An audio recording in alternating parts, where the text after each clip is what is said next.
Whoops. Hello, hello, hello. My name is Jill Osborne. I am the president and founder of the Interstitial Cystitis Network. It is time for our weekly support group meeting for those of you who might be struggling with chronic pelvic pain, IC, IBS, vulvodynia, TMJ, the many chronic overlapping conditions that we see with patients who often have pelvic pain. I hope y'all are feeling good today. It's been a long week. Am I right? Yes, I am right. So let me introduce myself. My name is Jill Osborne. I'm the president and founder of the Interstitial Cystitis Network. I am the longest serving IC support group leader in the United States, if not very close to being in the world.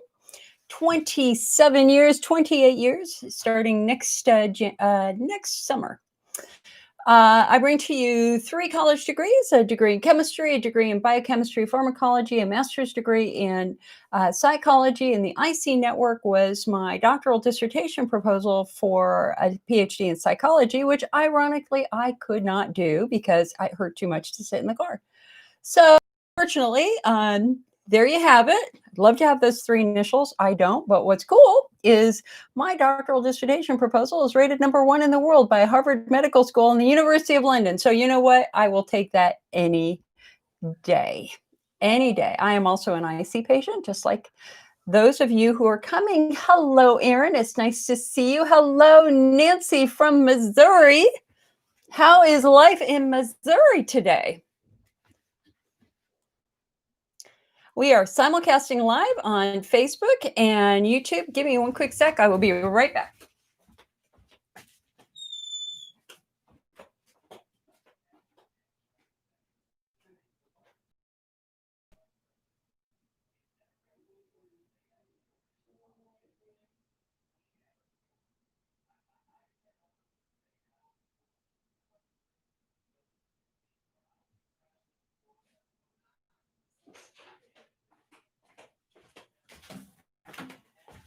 Alrighty then.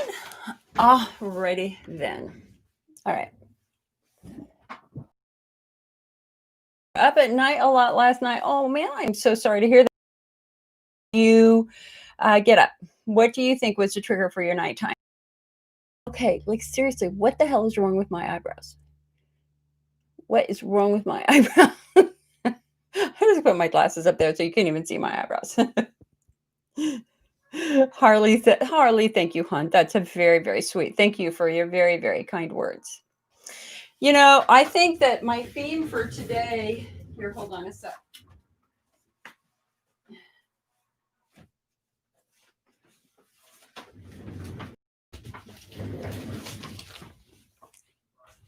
I think my theme for today is one of relaxation and stress reduction, right? Because I don't know about you guys, but we have had a rough week. I'm feeling it myself. I think I just, there's a part of me that just wants to go out and sit in the middle of a bunch of redwoods. You know, that's how I'm feeling right now. But we're doing lots of deep breathing. We're going to get through this as a group. And I think ultimately, you know what the strength of the IC movement is because we're here for each other. We care about each other and we have wisdom to share each other. There's nothing worse than being home alone with pain and not understanding why. And being up all night and crying your eyes out and you need to go to the bathroom. You don't want to wake up your family. You hide it. You don't ask for help. You think that you're damaged goods. You think that you're unlovable. And before you know it, you think that your life is over. And I am here to tell you that is absolutely not true. That is not true. IC is essentially injury or trauma. We don't think of IC as an incurable bladder disease anymore, and we haven't for a decade. And that began, so, you know, let's just go over a couple of basics real quick. IC was first described in a medical journal in like 1860 in England. So you had a patient with extreme frequency, urgency, pressure pain. They couldn't find a cause. They ruled out stuff. Back then, it was usually bladder stones. If you read that 1860 definition, it applies perfectly for today. It describes IC patients today perfectly. And when the cystoscope was invented, then they started to be able to look into the bladder, and they would see various things in the bladder that made them think this was a bladder disease. So the first thing they saw was Hunner's ulcers. Okay, so that's a given. We know Hunner's ulcers happen in some patients. We also know now, today, that Hunner's lesions are probably viral infections. That's what the research is showing us, is that they're probably viral infections. Um, but something miraculous happened in the early 2000s, and I was there at those meetings when a physical therapist named Miranda Catarinos went to a National Institutes of Health IC meeting and said, guys, try physical therapy. Physical therapy might help, because she had cured some patients and dramatically improved IC patients' symptoms. And of course, they walked out of the room when she was talking. I mean, I was there. They gave her the last spot. Half of the audience, 2/3 of the audience walked out of the room without even listening to her. But she was successful in getting the National Institutes of Health to do a research study on the role of the muscles and the potential effectiveness of um, pelvic floor physical therapy and reducing the symptoms of IC. And what do you think happened?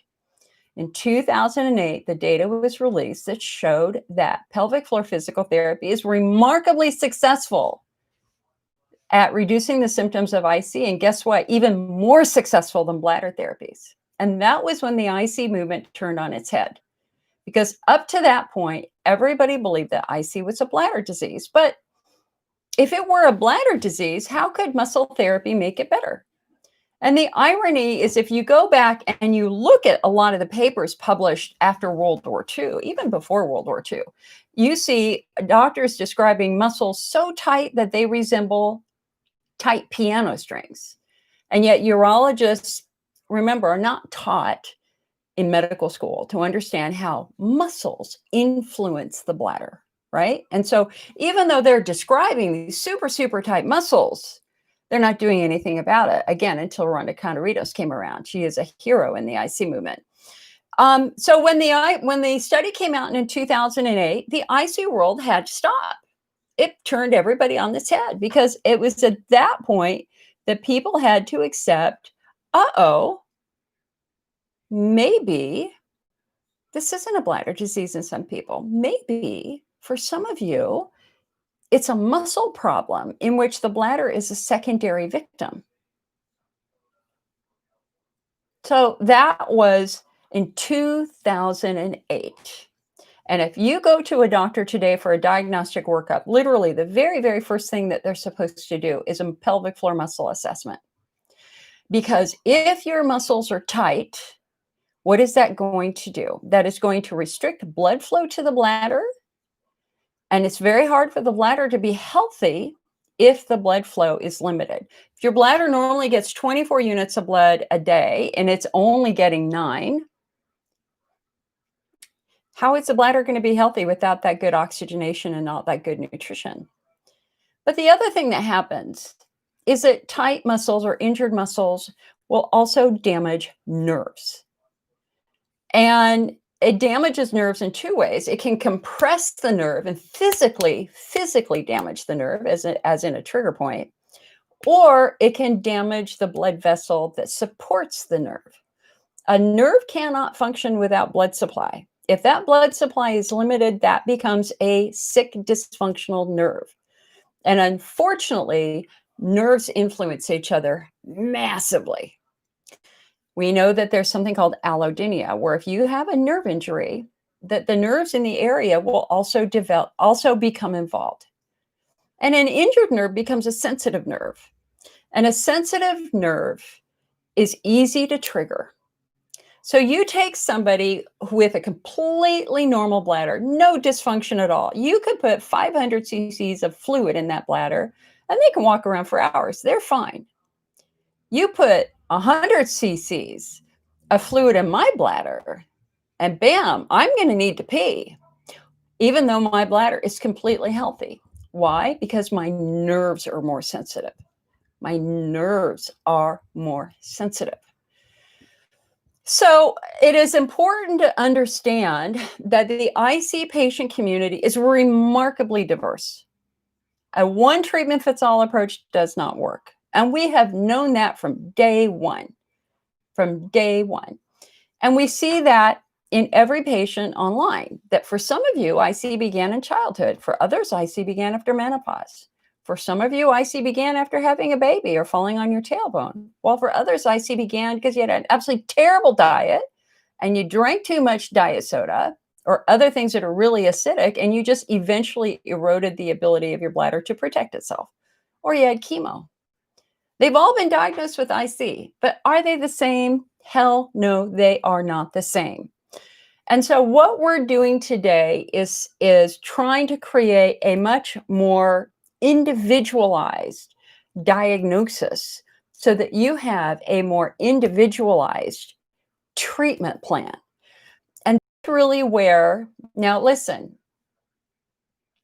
I created the first online support group for IC when I built the IC network. Oh, actually, I created the first urology support groups on America Online years ago. And then one of my co-leaders started the first IC group over on AOL. And then I was a co-leader of that. And then I built the first website on IC. And then I built our forum. And our support forum we've worked with millions of patients in the last 27 years, 200,000 patients a month. That's how many we've worked with in 90 countries. And while I'm really proud of that, I will tell you it's hard. It's hard because of the diversity. It's flawed because of the diversity. And that's just the way we see every online support group today on Facebook and Instagram and everywhere else, is that we all have to have a healthy respect for the fact that IC is essentially now a grab bag diagnosis. And because it is a grab bag diagnosis, what works for one person might not work for you, vice versa. Then we also have to throw in the fact that panic and desperation will often drive you to do things, which if you took a step back and you really thought about it, it's like, no, why would I do that? No, right? So my job here is to give you factual information. I want to help you understand the potential triggers for your IC. We cannot have a good discussion about treatment options until we understand what your unique presentation of IC is, right? Becky says, too much diet soda, that's me. They market to us like it's healthy. Yeah, if you look at the FDA approval for NutraSweet, you will see bladder irritation as a well-known side effect of NutraSweet. It's no wonder that so many patients had problems after doing diet soda. Hello, Lisa from Mexico. Hello, Jill from New York. Hello, Loretta. Aaron says, does anybody else constantly feel like they have a constant electrical feeling through their body? So, Aaron, I have been there on occasion. That is really a sign probably of central sensitization. It means that your nervous system might be kind of on a hair trigger. But it's certainly something you need to talk to your doctor about. I would want a good blood workup. I would want to make sure that you're not low in potassium. I would want to make sure that there isn't something else fundamentally going on that could be an issue. Vivian says, I'm tired of being like this. I need help. My doctors won't listen. They want to put a pacemaker. I don't know what to do anymore. This constant urinating is driving me into a depression. It hurts down there. Thank you for my doctors. Don't just listen to me. I just want this to go away and go back. So Vivian, you want to be our little case study for this meeting? Vivian, number one, how old are you? And number two, how long have you had symptoms? I'm talking to Vivian on Facebook. I want to know, when did your symptoms start and what do you think triggered your symptoms? Did they begin in childhood or did they begin as you got older? Hello, Mallory. Mallory says, I was diagnosed with IC maybe 3 months ago. This has been going on since February. They have started me on Rimso 50 and I go for my third treatment tomorrow. I am still in so much pain, crazy. I would never have thought my TMJ would have anything to do with it. Yeah, girl, you have what we call chronic overlapping pain conditions. Okay. So let's do this. I want to, since we've got some newbies here and since y'all are trying to figure out what the hell is wrong, right? We cannot talk about treatments until we understand your body, until you understand your body. So I want to go over the subtypes really quickly. And then based upon that, we're going to talk about treatments, okay? So really for the last 10 or 12 years, there's been an informal contest among the top researchers in the world to try to define the unique variants of IC. And it was the Europeans who started it, European Society for the Study of IC Bladder Pain Syndrome. They were the ones who, like 15 years ago, went, guys, wait a second. There is diversity here. And they have a system in which they require patients to have a hydrodistension. They do a biopsy, they look at the bladder, they rule out all sorts of other things. And then they have 12 variations of IC that they can potentially diagnose. Although in their system, the only patient diagnosed with IC is somebody with Hunner's lesions. Everybody else has bladder pain syndrome, okay? In Canada, they use a system called input or U-point/input, which goes around 6 variants of IC. In the United States, we don't have a nationally agreed upon system, and there's a lot of debate and discussion. And, the United States, I have to say, as much as we would like to be leaders in the world, we are incredibly reserved and conservative. It's very hard for the American IC community to kind of warm up to new ideas, right? So we don't have a nationally agreed upon system. But I use a system that was created by Dr. Christopher Payne, who ran the IC research program at Stanford University for 25 years and chaired several IC meetings for the National Institutes of Health. And he introduced his proposal in a remarkably stunning way, because he said, we need to treat IC patients like cancer patients. And I'm like going, oh my God, don't say cancer, don't scare people. And there's absolutely no relationship between IC and cancer, so we don't have to worry about that.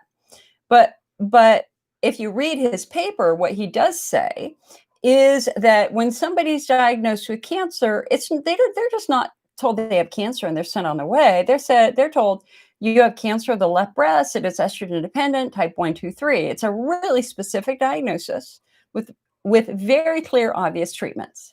And he argues extremely successfully that a diagnosis of IC does not give you an intuitive treatment plan. That basically when a patient is diagnosed with IC, they throw a diet at you, they throw Elmeron at you, then they say, come on to the internet and read stuff, and that's it. And so how can we give you an intuitive treatment plan? We do that with specificity. We need a more specific diagnosis. So let's just go through this really quick, because I want to go through this with Vivian and I want to go through this with Mallory, okay? So here we go. You can find Dr. Payne now at vistaurology.com. You can sign up for their blog. He's a wonderful man. His wife is also a wonderful pelvic pain specialist. Her name is Jeanette Potts, and she specializes in male chronic pelvic pain. All right. So in his system, subtype number 1 is Hunner's lesions. Hunner's lesion. Oh, and in fact, darn it, I didn't get it. We have a paper that has a whole bunch of different new pictures of Hunner's lesions, and I just didn't have the time to get it for you yet. So Hunner's lesions are basically big bloody wounds in the bladder. Hunner's lesion patients are the patients who are the most difficult to treat. They don't respond as well to therapies. They're often in extreme pain all of the time. And you can see that they have what we call a stellate appearance. There's usually a center, and then there are red lines that go out of the center. And when you biopsy a lesion, there is massive inflammation, just massive, massive inflammation. There is a biological war happening in the middle of these lesions. And here we also know that bladder therapies like Elmeron and DMSO do nothing for these. Okay, why? Why? Well, it was the Europeans who helped us figure it out, because it is the Europeans who made the first discovery about 5 or 6 years ago that these are probably viral infections. You know, when you think of bladder infections, you think bacteria, but no, we can have viral infections and fungal infections. And so we now think that these are actually viral infections in many patients. And so They found first the polyoma BK virus, which is a virus we all have. This is not a sexually transmitted disease in any way, shape, or form. We all have polyoma BK and polyoma JC in our bodies, but they're normally quiet and silent, but they get turned on if somebody's immune compromised. So if somebody's going to have a kidney transplant and they have to go on anti-rejection drugs, that's going to turn on this virus potentially and give them what we call hemorrhagic cystitis. Bloody cystitis is just where the bladder bleeds. And these are known for bleeding like a waterfall. It's called a waterfall effect. So if you have Hunner's lesions, it is important that the lesion be treated correctly with a lesion therapy. So again, Elmeron, waste of time. Elavil would not necessarily be a waste of time because it might help calm some of the nerves down, but it's not going to fix the center, going to fix the lesion. How do we fix the lesion? We're going to fix the lesion with either a steroid injection to calm the inflammation, laser therapy, fulguration, hyperbaric oxygen therapy, and or Lyris, which is the first treatment in history to heal Hunner's lesions in 2 weeks, but unfortunately it's just not available right now. So if you've got lesions, you got open wounds in your bladder and they have to be treated.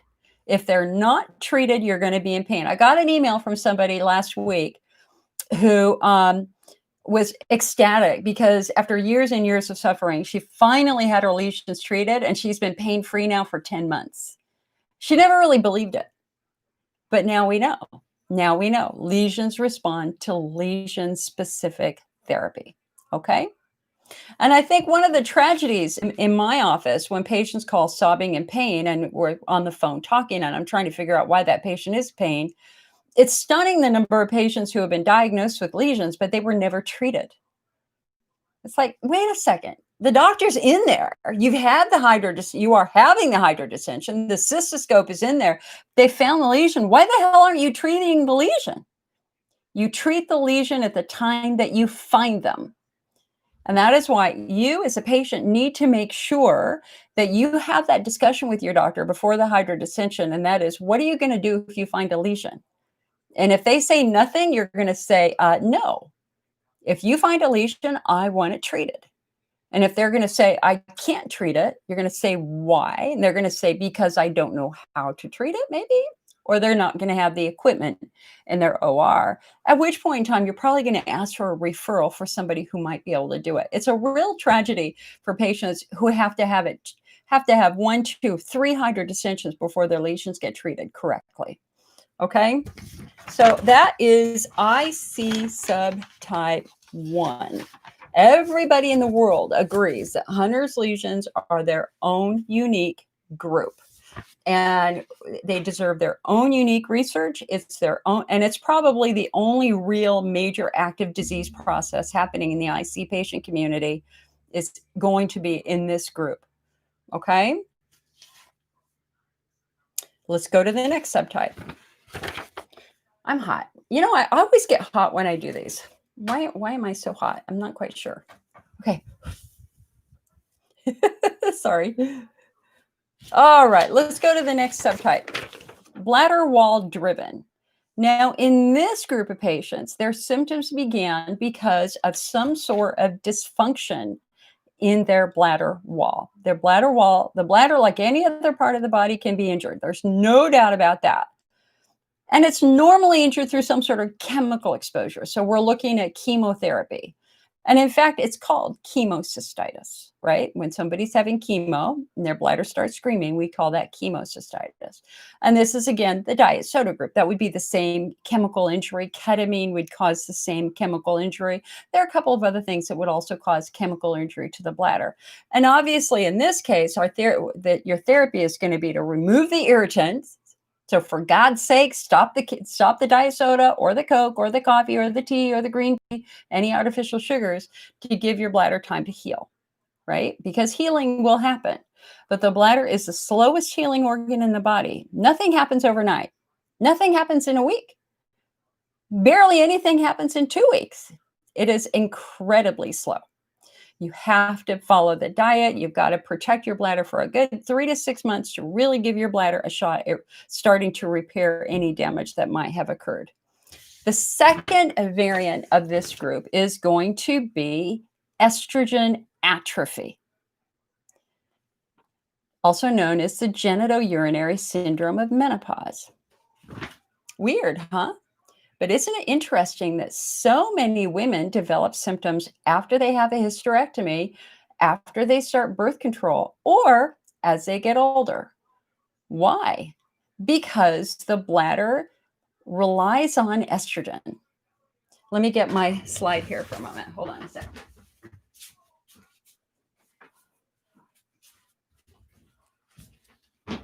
All right. So here is a three-dimensional picture of the bladder wall. So you can see that there's three fundamental layers here. Hold on. Okay, I'm going to get that right. You have an upper layer, a mucosal layer, also known as a gag layer. And that gag layer serves a purpose. It acts as a physical barrier. It prevents anything in your urine from reaching the next layer in your bladder called the urothelial cells. These are the largest single cells in the human body, right? Then underneath this cell, if these are ever breached, we've got nerves and we've got blood vessels and mast cells. Unfortunately, the estrogen layer is estrogen dependent. I mean, the mucosal layer is estrogen dependent. So when you're young and you have lots and lots of estrogen, you have lots of mucus and you can get away with stuff. You can get away with drinking a lot of coffee and soda. When you're older, or if you've had a hysterectomy, or if you started birth control and your estrogen levels are limited, what's going to happen is this layer is going to get thinner and thinner and thinner. And guess what happens? Irritants in your urine start getting in here and they start doing damage. This is not a disease process. Genitourinary syndrome of menopause is not a disease. It's aging. It's a loss of estrogen. It is the equivalent of injury or trauma. You don't have the estrogen, you've done something really irritating and it's injuring you. There's physical trauma happening in there. So in this case, what is our therapeutic priority here? It's going to be number one, perhaps using some estrogen. Because when you give that tissue estrogen, it immediately starts to use the estrogen and it starts to produce mucus. So estrogen is important here. And it's a very difficult situation for patients who have had cancer and who are not able to use estrogen. Their bladder is definitely going to be much more vulnerable. And that's where a coating is going to be helpful, a protective coating. And so in the old days, that was Elmeron, right? In fact, this is an old Elmeron slide. See? There you go. But we now know that Elmeron is linked to eye disease. We don't have a medication, FDA-approved medication that will replace Elmeron. But what we do have are some supplements created by researchers and other people that are based around chondroitin that do have a protective coating effect or are believed to have a protective coating effect. And let me get this for you. Let me bladder builder. Am I missing one? Hold on. Okay. All right. So let's, and this is not new. Understand that because Elmeron is so expensive, patients have been transitioning off of Elmeron for decades. And the top supplement for many, many years was Cystoprotec. And Cystoprotec contains chondroitin and hyaluronate for the bladder wall, combined with quercetin for an antihistaminic effect. Unfortunately, Cystoprotec had an issue last year and it almost destroyed the brand. They had to reformulate it because one of the ingredients in the capsule was known to cause cancer. So that's all fixed, but it left a giant hole in the marketplace, and several of the products have come forward and are filling that role and working in actually kind of better than Cystoprotec and for some patients. So we've got Bladder Builder. And this right now is definitely the top supplement because not only does it support the bladder wall, but it also provides a pain reducing effect with an ingredient called PEA. And you can read that more about that on our website. So bladder builder is an option. If you are allergic to or you with probiotics, you're not going to be able to take this because this does have probiotics in it. So what those patients usually take is bladder rest. And bladder rest is a really clean, pristine formula with not too many ingredients for patients who are more sensitive. And so, and it's in an avocado oil base rather than an olive oil base, which makes it much less heat vulnerable. Okay. Or you can do Cysto Renew, and Cysto Renew is chondroitin, but it has quercetin in it. But it also has a little bit of aloe in it for the soothing effect of aloe and a little bit of lemon balm in it to calm nerves down. And so Cysto Renew was quite popular for a while too before Bladder Builder came out. But you've got all of these options now for those of you who need more protection. And we have a product reveal. Look at this. We now have another new supplement that just came out this week called Cysto Mend. And Cysto Mend is made by the same company that makes the Bladder Builder and the Bladder Rest. And this is really for people who kind of prefer the Cysto Protect formula, but they've added pumpkin seed oil because we have research now. I was at the first American Urology Association meeting about a decade ago that showed that there are beneficial properties to pumpkin seed oil. I don't remember exactly what they were. I didn't have time. I wanted to make sure I read up on that before I did this, but my mom needed help this morning, so I couldn't do that. So anyway, let's see. It's got pumpkin seed extract along with the olive leaf extract. And so this is kind of like Cysto Protect, but with the addition of pumpkin seed extract. Okay, so that's available too. It's not up yet on the website. So again, we're talking about IC subtype 2 estrogen atrophy, where you need a little bit of an extra coating. Now, the third thing that we're going to look at for people with IC subtype 2 bladder wall driven is chronic infection. Because chronic infections happen. There's no doubt about that. It's not everybody. I mean, there are people on the internet who are telling everybody you have chronic infection. Don't believe anybody who tells you you don't take antibiotics for a long period of time. That's a load of hooey. But there absolutely is a small population of patients who have chronic infection. But the real question is, what type of infection is it? And it was our own National Institutes of Health who broke that wide open like 4 years ago.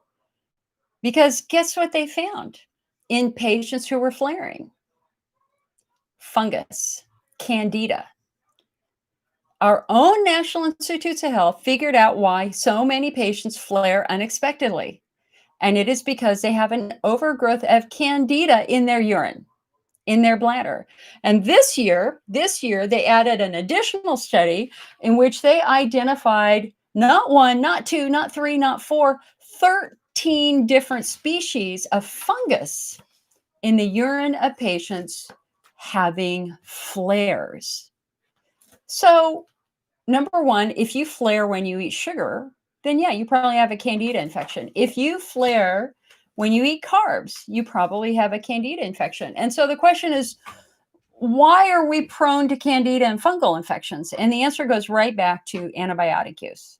If there's ever a group of patients completely overexposed to antibiotics, it's us.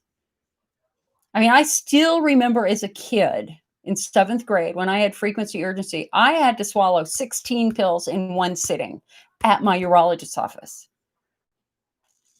And in hindsight, it was never that. In hindsight, it was because I broke my tailbone. I'm sure, 100% sure of that. And so the go-to for many doctors is to throw antibiotics at you. And the go-to for a lot of you is you got antibiotics sitting in your bedside table. And when you have a flare, what do? You pop an antibiotic. Hey, man, you can't fool me because I did exactly the same thing. When you're suffering, you will do anything. But it is important that you take a step back from the emotionality of it and focus on facts. We need data. We need facts. We don't want your treatments based on guesses. Guessing will only get you so far. And a lot of you are guessing. And a lot of doctors are guessing. There comes a time when you have to stop the guessing and say, I want better than that. And so there is a new urine test called a next generation urine test, a next generation DNA urine test that will identify not only good bacteria and bad bacteria, it will identify fungus. And there's more extreme DNA testing that will also identify viral infections. And we actually, and I mean, we've known about this for years. I built a website on it 2 years ago called bladderhealth.org. If you want more information, just go to bladderhealth.org. That's a great place to start. The challenge is, how do you interpret the results? A lot of doctors are just in over their heads. Man, you give them a next gen test and it says you got E. coli and you got Enterococcus faecilis, Faecilis is one that's very commonly found. And you give it to your doctor and you got lactobacillus and other stuff like that. And you give it to your doctor and the doctor's like, well, I'm not going to treat that. And you're going to go, why? And they're going to go, because some of this is normal. And that's true. Some of it really is normal. And so interpreting the results of a next gen test are complicated. But at this year's American Urology Association meeting, Curtis Nickel gave a keynote speech to the entire audience of the AUA, in which he reviewed next gen testing and said, it is in fact the future of urine testing, and will replace urine cultures sooner rather than later. Urine cultures have the potential of missing 95% of the potential things living in your bladder that next generation testing will find. So if you want to learn more about next generation testing, go to bladderhealth.org, bladderhealth, HEALTH.org. All right. And that's just data. It's and you know what? I like data. I just like data. Hello, I'm a scientist. I like data. I like being able to take the emotionality out of it. If you think there's even a remote chance that you have a fungal infection because you flare when you eat sugar, have the test done. You can order it yourself. Your doctor will need to sign the slip, but you order it, you pay for it. It's $199. They send it to your house and you take a slip and you just ask your primary care doctor or anybody to sign it. There's no reason why they wouldn't. And let's see. And if your urine's clear, hallelujah, we don't need to pursue that anymore. But if your urine is a little bit funky, then maybe, just maybe, there's something there that might need to be addressed. The other thing to understand about chronic infection is E. coli is often the root cause. E. coli, we women, because women have a much shorter urethra, it's much easier for us to get bladder infections than it is men. There has been this perception for years that it's due to poor hygiene. I mean, how many of us have gotten the lecture on, are you wiping from the front to the back? Like, yes, of course I am. And it's very, very humiliating and frustrating when doctors do that. But we now know that E. coli infections in particular are often brought to us through food. You all remember the Costco chicken debacle where people died after eating Costco chicken and it was an E. coli infection? It was the E. coli from one specific Costco factory, actually a Foster Farms factory. And the name of it is like the Foster Farms variant. And so if you have recurring E. coli over and over and over again, then you may have a, what's the right word? How do I want to describe it? Like we might call it a fastidious infection, certainly a drug-resistant infection, and a more challenging infection. All right. Also understand too that if you're of a certain age and you've lost your mucus or you've had that hysterectomy, you're going to be more vulnerable to infection anyway, because this protective barrier, this blue, and of course it's not blue in your body, it's clear, but this blue barrier, in addition to protecting the skin from any contaminants in your skin, also acts as a barrier to bacteria.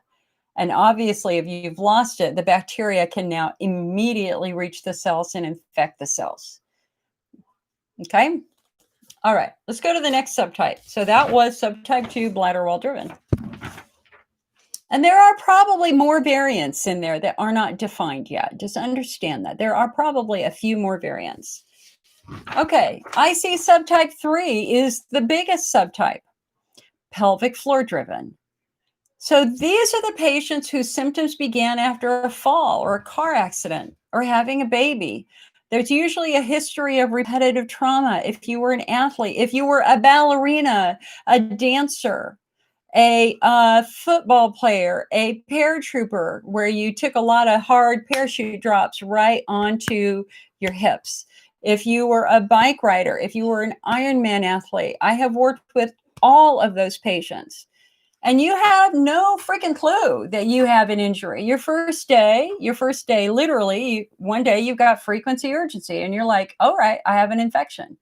You call your doc. Doc, I got an infection. I got to pee. I was up all night. I had to pee. Doctor goes, okay, they throw you antibiotics. But you don't get better on the antibiotics. Or you might, but then it comes back. And you go back to the doctor and say, it's back. And the doctor goes, oh, well, let's give you more antibiotics. And they don't work. It's back. And then the doctor goes, you know what? I think you might have prostatitis or overactive bladder. So let's try one of those meds. And then you do those meds for a year. And they don't work. It's always there. And at some point in time, the doctor goes, man, I hate to break it to you. You've got interstitial cystitis. It's this incurable, awful bladder disease. You better get used to it. And you're going, what? And then they throw Elmeron at you, and they throw DMSO at you. They throw all these meds at you. But do you ever get better? For a lot of you, no. Because for this subtype, bladder therapies are pointless. What fixes this subtype is pelvic floor therapy. And we knew from that research study in 2008 that pelvic floor physical therapy is stunningly successful at reducing the symptoms of IC. I know I've done it several times, especially after a really catastrophic hysterectomy where I had a lot of damage after the hysterectomy. It was the pelvic floor physical therapy that fixed me, and I still do it to this day. So for these patients, so if you consistent bladder symptoms for a long period of time and you're not getting better, what the American Urology Association says is take a step back. Let's revisit this diagnosis. Could we have missed something?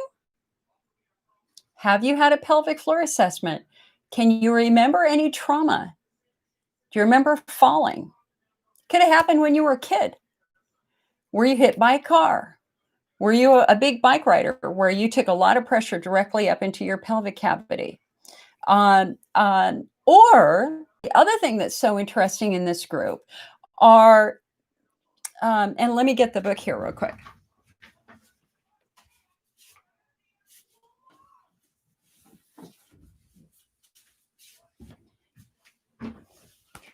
There is a group of patients whose muscles, it's raining. It's raining. You know what that means for us? Fire season is over. Hallelujah. Oh my God. It's raining. No wonder I'm cold. Oh my God. This is great. You guys, my neighborhood burned a month ago. My house was saved by a bulldozer. Wow. Oh my God. Oh, this is good. Okay. Yet another reason to be happy. Okay. So let's get back to this. This is a book that will change your life. Breaking Through Chronic Pelvic Pain, a Holistic Approach for Relief by Dr. Jerome Weiss. Because this is a masterclass in pelvic anatomy, and it is a masterclass in injury. So as an example, I was working with a gentleman on Friday who, he's got frequency urgency, diagnosed with IC, not too much pain, just more constant issues, right? And I'm telling you, working with you guys, man, it's like trying to find a needle in a haystack sometimes. So whenever you talk to me on the phone, I ask lots and lots and lots and lots of questions, right? And it's like, he kept saying, no. Do you remember anything? No. And I just going over his history, right? And he has no memory of anything. And then I go through the subtypes with him. And I go, you ever have any pain shooting down your leg? He goes, yeah. I was like, oh, how often does that happen? All the time. Oh, have you had a pelvic floor assessment? No. I said, do you know that you have sciatica? He goes, yes. Do you know that sciatica is being caused by a tight pelvic floor muscle? He goes, no. And just clearly had a muscle problem. So this book will help you understand why. But again, Dr. Weiss in this book, this is written by Dr. Jerome Weiss, makes a really, really important point. And that is that there's a group of patients whose muscles are always tight, always tight. You could work them, you can get their muscles relaxed, and a week later, bam, they're tight again. And honestly, this is me right now with my left piriformis muscle. No matter what I do, that muscle is always an issue for me. And the question is why? I mean, if you visited Dr. Weiss and you had trigger points, he could get rid of your trigger points in one appointment. He could calm nerves down. What baffled him is why does your muscle tension always return, and why do the trigger points return at exactly the same spot every single time? And the answer is in bones. It's in bony structures. You have to take a step back from the muscles and now ask yourself, what is influencing that muscle? Could it be a bad hip? Could it be one leg longer than the other? Hello, a lot of you have that. Could it be a bad knee? Or could it be how you walk? Because how you walk is absolutely going to influence your pelvic floor. And one of the things that he says is, when you're younger, your body's really resilient and very responsive, and you don't feel wear and tear injuries until your 30s or 40s. And so let's just say you've got one leg longer than the other. You got one leg longer than the other. You might not feel that in your teens, but all of a sudden in your 30s, eventually those muscles start to get and they start to get tight. And there's also a group of people who they have, in fact, what's that? I was working with another patient this week. Wait, is it snowing? It looks like it's, oh my God. It might be snowing. Okay, that's just crazy. Okay, so sorry to be distracted, but this is big for us in fire country. This is wonderful. For some of you have had tight muscles since you were a kid.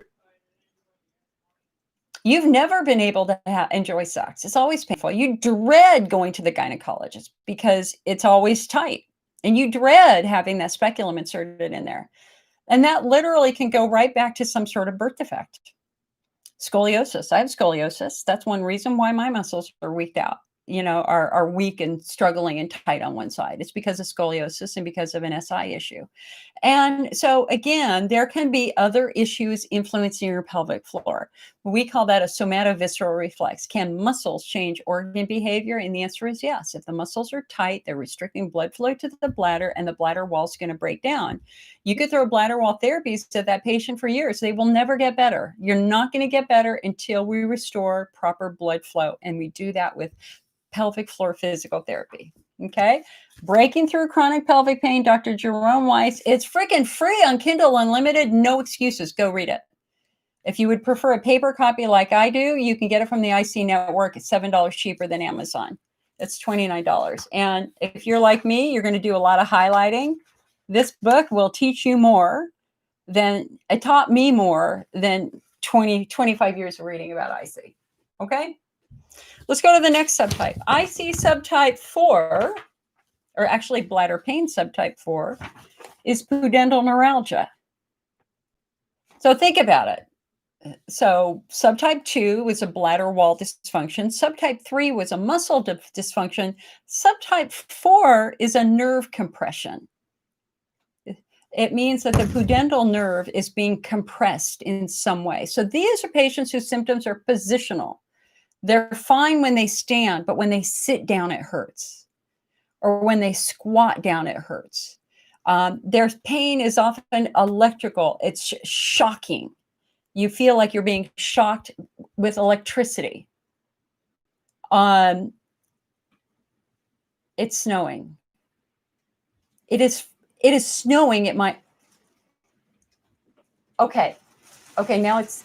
This is crazy.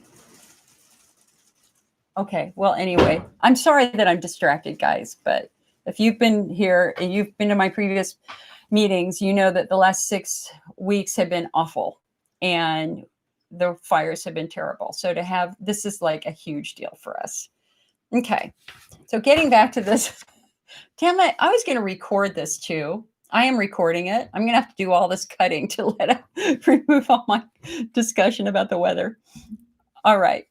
So for these patients, our therapeutic priority is to try to understand where the nerves is traumatized. If you have PGAD, persistent genital arousal disorder, what does that mean? It means that the pudendal nerve is being compressed and you feel this awful kind of slight arousal, but also slight, not slight, severe pain. It's this really icky, awful, you're aroused, but it's really super painful. There's no reason to be ashamed of that. There's no blame. There's no shame. It's just a nerve compression. I call it one of the dirty secrets of IC because a lot of patients don't tell their doctors that they're going through this. You're okay. You're okay if this is happening. What we've got to do, number one, is figure out which nerve it is. And number two, figure out where it's compressed. And the answer is it's usually compressed directly by a muscle. Okay. Okay, this is a weird day. Sorry.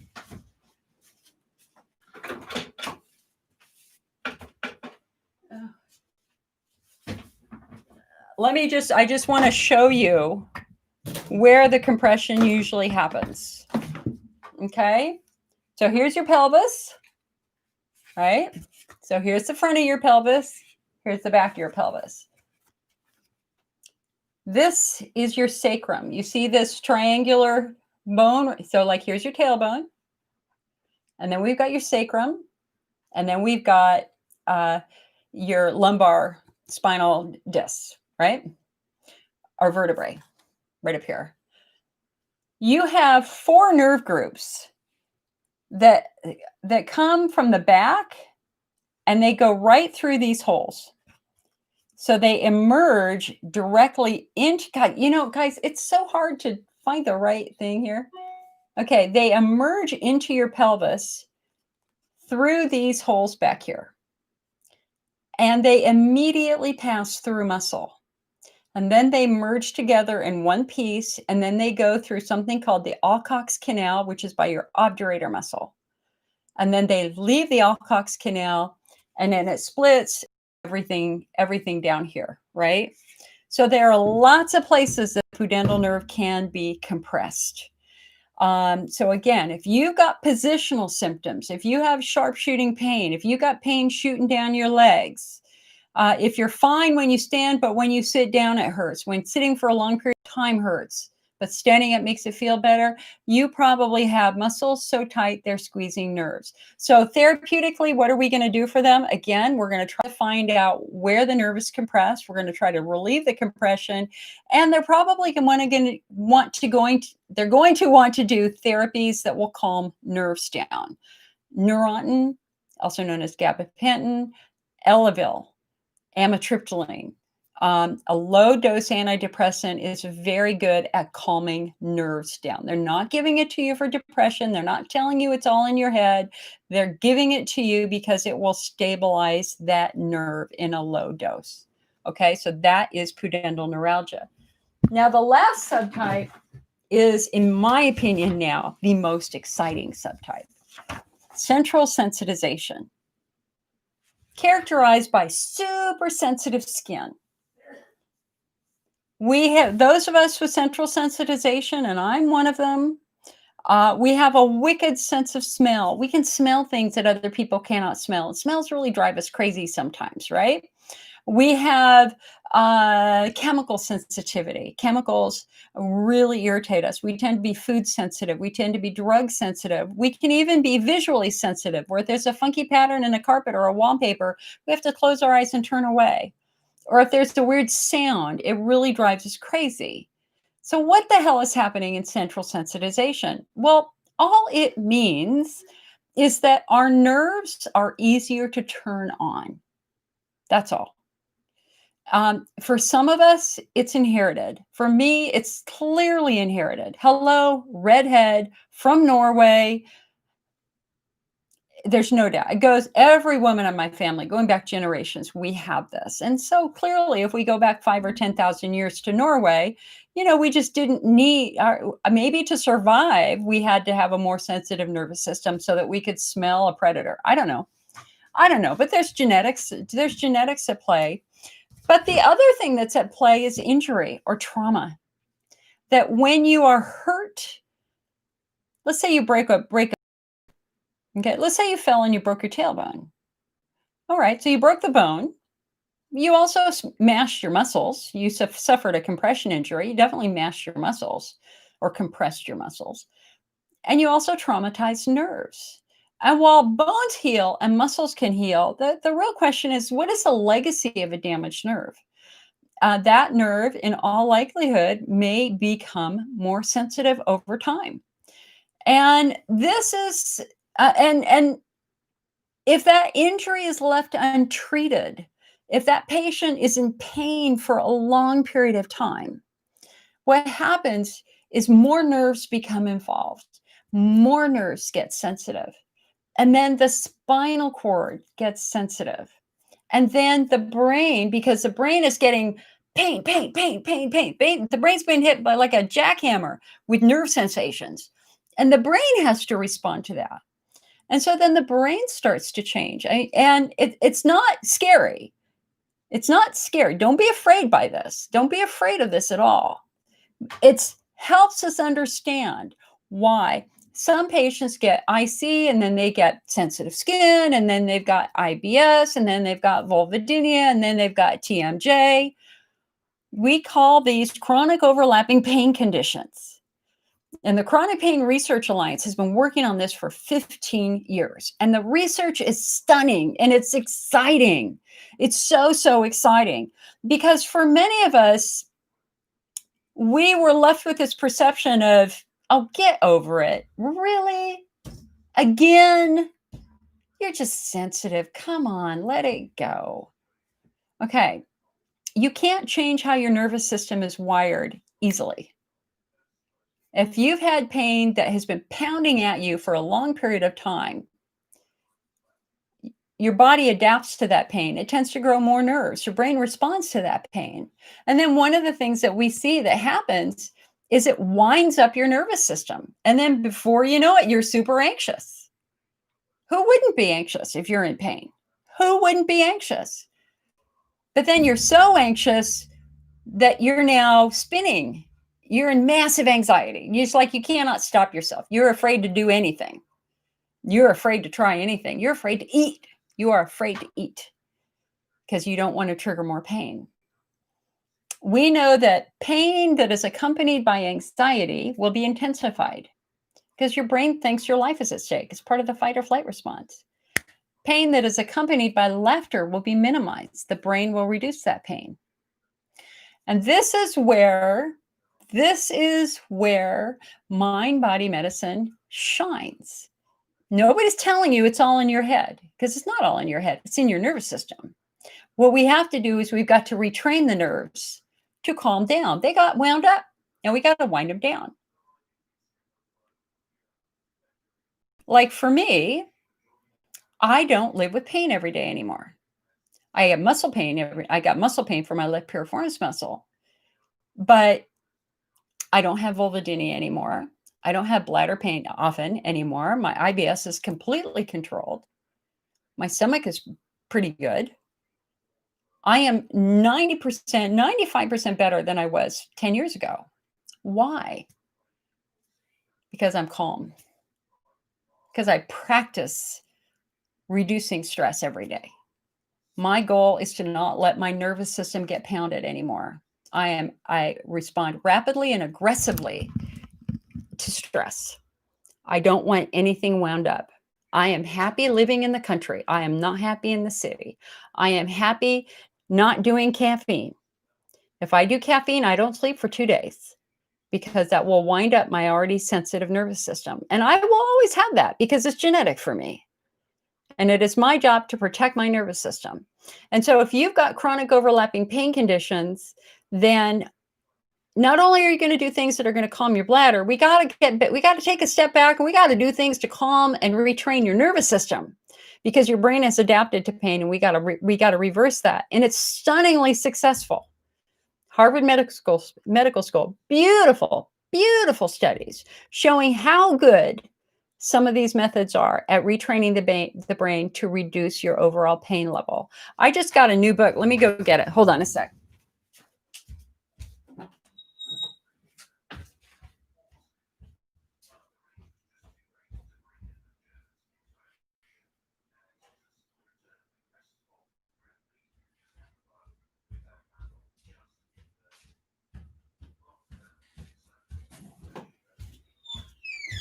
So I just attended this last month, a 3-weekend International Pelvic Pain Society conference.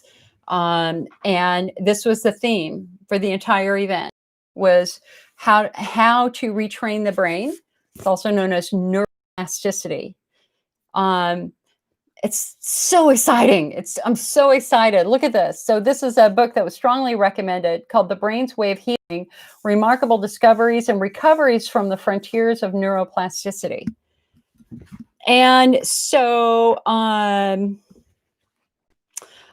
next magazine is going to be all dedicated to this. I'm just ecstatic. And so now we know again why some patients develop over time a variety of pain conditions. So for me, it was frequency urgency in 7th grade. I had my first IBS attack in in junior high, making oatmeal cookies. I remember that. I had vulvodynia in high school. I had IBS in my 20s. I had migraines in my 20s. I got TMJ in my late 20s, dislocated my jaw. And then in my 30s, I got IC. Why? Because of a more sensitive nervous system. And it takes all the shame away. It takes all the blame away. It takes all the guilt away. It's like, oh, I get it now. I inherited it, not my fault. It is my job, though, to keep my nervous system protected and calm, especially from stress, which is really hard when your house almost burns down. So there you go. There are your 5 fundamental variants of IC, actually of pelvic pain. And we have to know what variant you have to talk about the right therapies. So, and I'm sorry for talking so long, but hey, I'm assuming that's why you're here. So Sarah says, I live in Canada and I can't get any of the supplements that you recommend. We send them to Canada every day, hon. You can get them from us and we'll send them to you. And if you get Cystro Protect, if you want to try Cystro Protect, you can order that from algonaut.com and they have a reduced international rate. You cannot get, if you want the American version of Cystro Protect, you can get it from us. But if you want the international version of Cystro Protect, you get it from the company itself, algonaut.com. No, Lisa says I have TMJ also. I don't think it's related. It's totally related. It's totally related to the chronic overlapping pain conditions. And in fact, it's a TMJ association, which leads a Chronic Pain Research Alliance. Absolutely 100% related. We also now believe that there's a chronic eye pain disorder that's part of that too.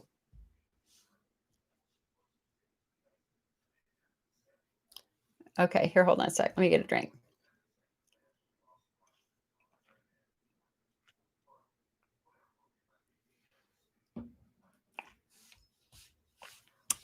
Somebody asked a question about salt.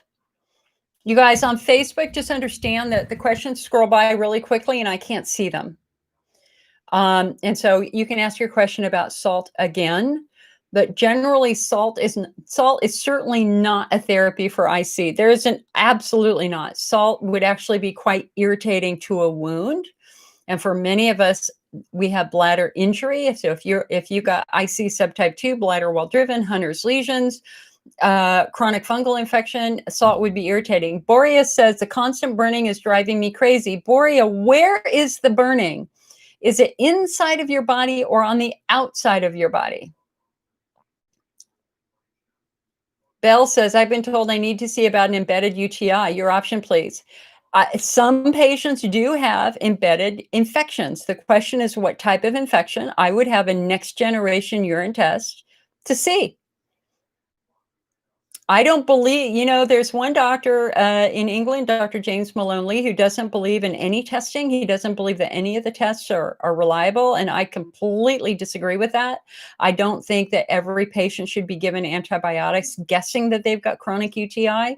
I think that that does a lot of damage. And we're certainly seeing that now in this new research, finding that some patients have fungal infections from antibiotic use.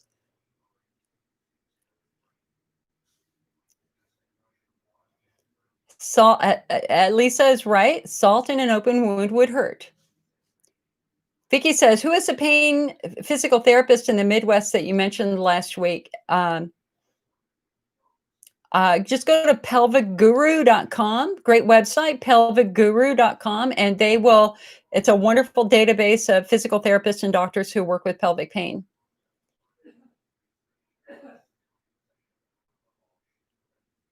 Lisa said somebody told her she had cracks in her bladder. Cracks are one way that they describe Hunner's lesions. Cracks are used often to describe Hunner's lesions. Lisa says, why does a female rely on estrogen and not the male bladder? I think that they both do. But the reason why in the female it's so estrogen dependent is it all goes back to what we call the urogenital sinus. And that is when we are a tiny, tiny, tiny little collection of cells in our mom's uterus. There is one cell that differentiates to create the vulva, the vagina, the uterus, the bladder, the urethra, etc. And because they are all part of what we call the urogenital sinus, they are all greatly influenced by estrogen.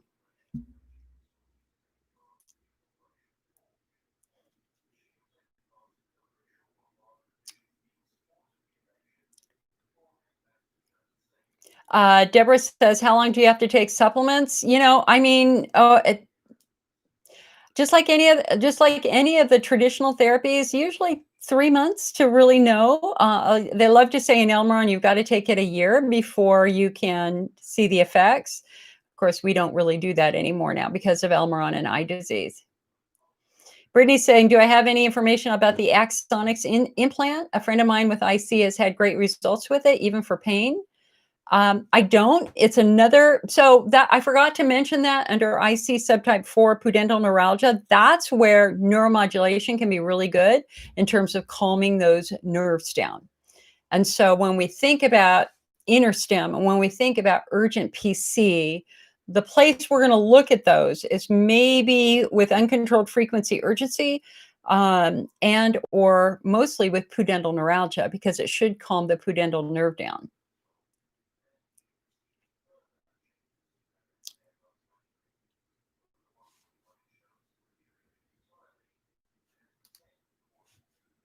A lot of you are asking about how men's and women's bladders differ due to hormone levels, and I don't have the perfect answer for that. I don't because it's not something that I've really studied. But what I am going to say is that in my office, 95% of the guys that I work with, I can find a trauma in their history.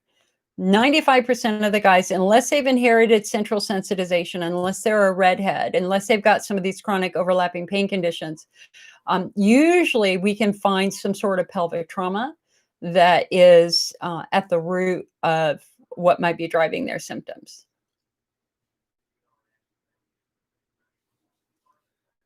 Jessica says, last night she slept for 5.5 hours. The night before, 5 hours. IC can get better. I used to sleep 20 minutes a time. She says, you are a miracle worker and there not a thanks in the world. Oh, thank you, hon. Thank you. Sean says she hated InterStim. I still have pain from the battery pack. That is one of the problems with InterStim. That is why it is a step 4 treatment option is because the side effects of InterStim can be quite devastating. There are thousands of adverse event reports filed with the FDA over neuromodulation, and the most common side effect is MRSA infection, deep tissue MRSA infections.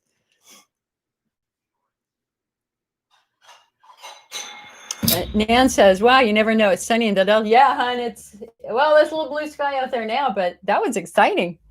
I would love to have a white Christmas this year. Sherelle says, what do I think about the prescription of boric acid for recurring infection and recurring irritation and infection? I have a trauma IC with hundreds lesions. I have high sensitivities to artificial sweeteners and carbs. Pelvic floor therapy was too painful. Okay, so Sherelle, listen, hon. If you have Hunner's lesions, you have to have Hunner's lesion therapy. That's how those are treated. And so let's just say you've got a viral-driven Hunner's lesion. Maybe you have a history of Epstein-Barr mononucleosis because they have found that virus in the urine of patients with Hunner's lesions. So here you've got an active viral infection in your bladder wall that's incredibly painful. And of course, your muscles are going to get tight to protect you from the pain. That's called the guarding reflex. So not only now do you have Hunner's lesions, but you've got tight muscles, which are just amping it up. The fact that pelvic floor physical therapy was too painful is actually encouraging to me, because what that means then is that if they could touch a muscle and reproduce your pain, that's what I call the hallelujah moment. That's what I call, oh my God, they found it. What were they touching? I call it the chicken versus the egg dilemma. Which comes first, the chicken or the egg? And for us, it's which comes first, the bladder or the pelvic floor? We don't know what the fundamental cause for you. We don't know if it was a viral infection or if it was a muscle injury. But one is normally driving the other. So concept number one, viral infection driving the muscle tension. Concept number two, muscle injury that's damaged the bladder wall that's allowing the lesion to form. The fact that pelvic floor physical therapy was painful is really good news, because it means they were touching whatever was hurting. And what I would do is I would go back and have a pelvic floor assessment again, but ask them what they're touching. Is it the piriformis muscle? Is it the levator muscle? Is it the obturator muscle? And as long as that muscle is tight, and as long as that muscle has a trigger point, you're kind of screwed.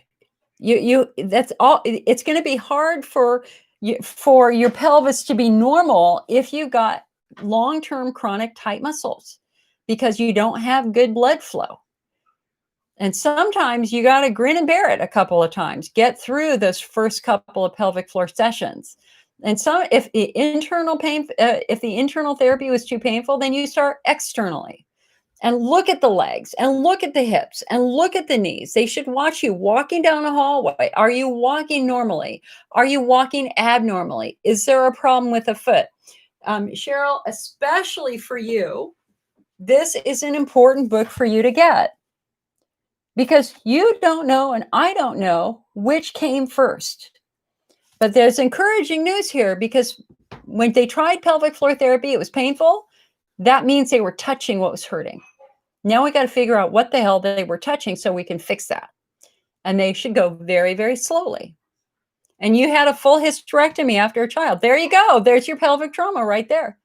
So did you have IC before? Did you have bladder symptoms before or after your hysterectomy? The odds are, I had my hysterectomy 3 years ago, and I had massive adhesions where my cervix was that were very painful. And I went into involuntary levator spasms for 10 months because of that surgery. That is a pelvic trauma. Pelvic floor therapy fixed that. But it took several sessions, and I cried on the way home every single time until we got to the point where I wasn't crying. The therapy itself didn't hurt. I mean, it was like, oh, you're kind of going that, oh, okay, what are you touching? I walk out, it was fine. My test was when I sat in my car. Going from standing to sitting in my car, If that hurt, then I knew that I wasn't quite where I wanted to be.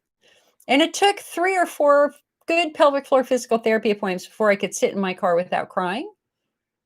And it's very, very it works. It works. And we've got the research to prove it works.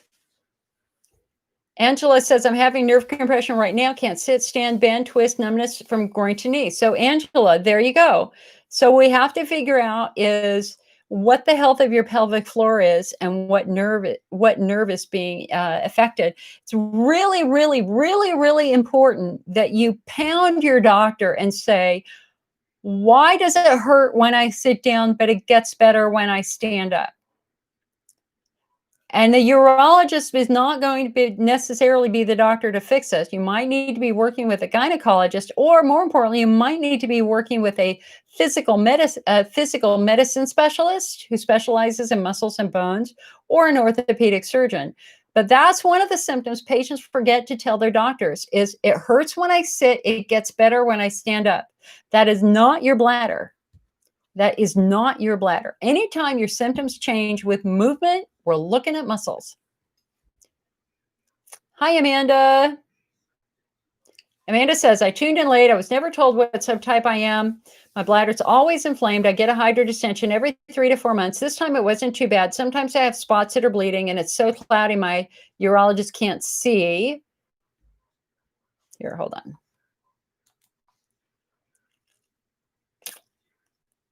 I also do pelvic floor therapy. It helps. My muscles are constantly tight. I have spasms, pain in the back and in the pelvic floor. I feel like I can never empty my bladder. And sometimes I can't feel myself peeing. I also have fibromyalgia. So Amanda, you need this book. You need this book because you have got to understand why your muscles are constantly tight. This could be the foundation for all of your problems, all of them. And it's probably going to go right down to how you walk. If you have plantar fasciitis, shin splints, Morton's toe, Morton's seroma, if you're duck-footed, where your feet are like this, or you're pigeon-toed, where your feet are like this, you're not walking normally. And if you're not walking normally, that is going to be reflected directly up into your pelvic floor, and your pelvic floor muscles are going to be tight and dysfunctional. The chapter in here on the feet is nothing short of astonishing. I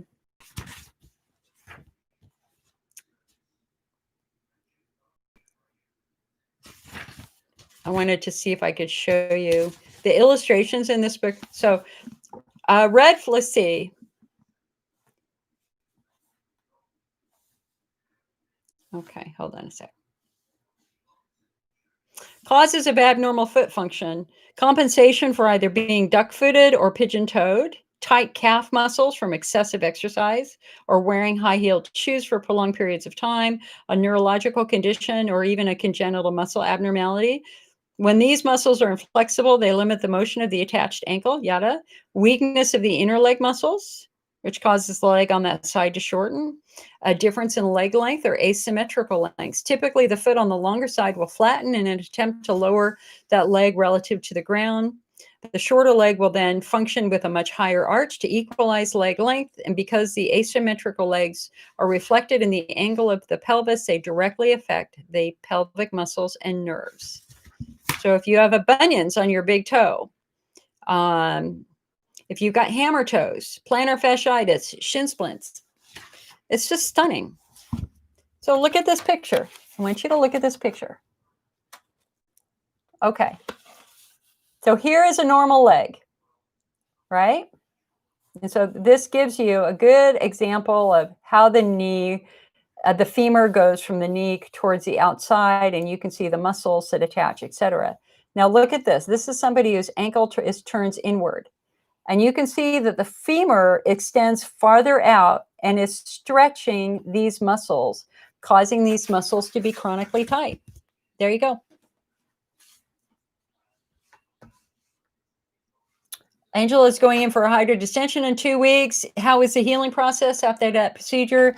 The hydrodistension should be done low pressure, short duration, not high pressure, long duration. It's meant to be done as gently as possible. And if it's done correctly at a low pressure, you should be fine in a couple of days. Some people go out to dinner afterwards. Some people have to lay in bed for a couple of days.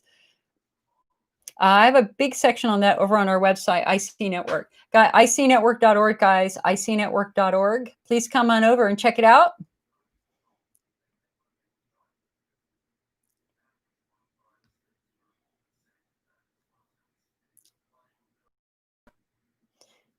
Doris says, anybody heard of Uricalm? You can get it at ShopRite. Let me look at it, hon. And you guys, we're going to start our Zoom meeting. Sure, come in and get a little coaching. So Uricalm is with cranberry. Yeah, no, that's absolutely not recommended for the typical IC patient. You don't want something that's going to have cranberry in it because it's going to be acidic. I would not recommend that. Active ingredients, phenazopyridine, urinary analgesic, but it's got cranberry, it's got red food coloring, it's got yellow food coloring, polyethylene glycol. Oh, yes, and it has the cancer-causing titanium dioxide in it. Yeah, no Uricalm. No Uricalm, not recommended. Andrea says, I find I have a lot of issues with flares after I've had periods of no or lower pain. Seems so much more intense. I don't understand why that would be, unless it's a muscle thing.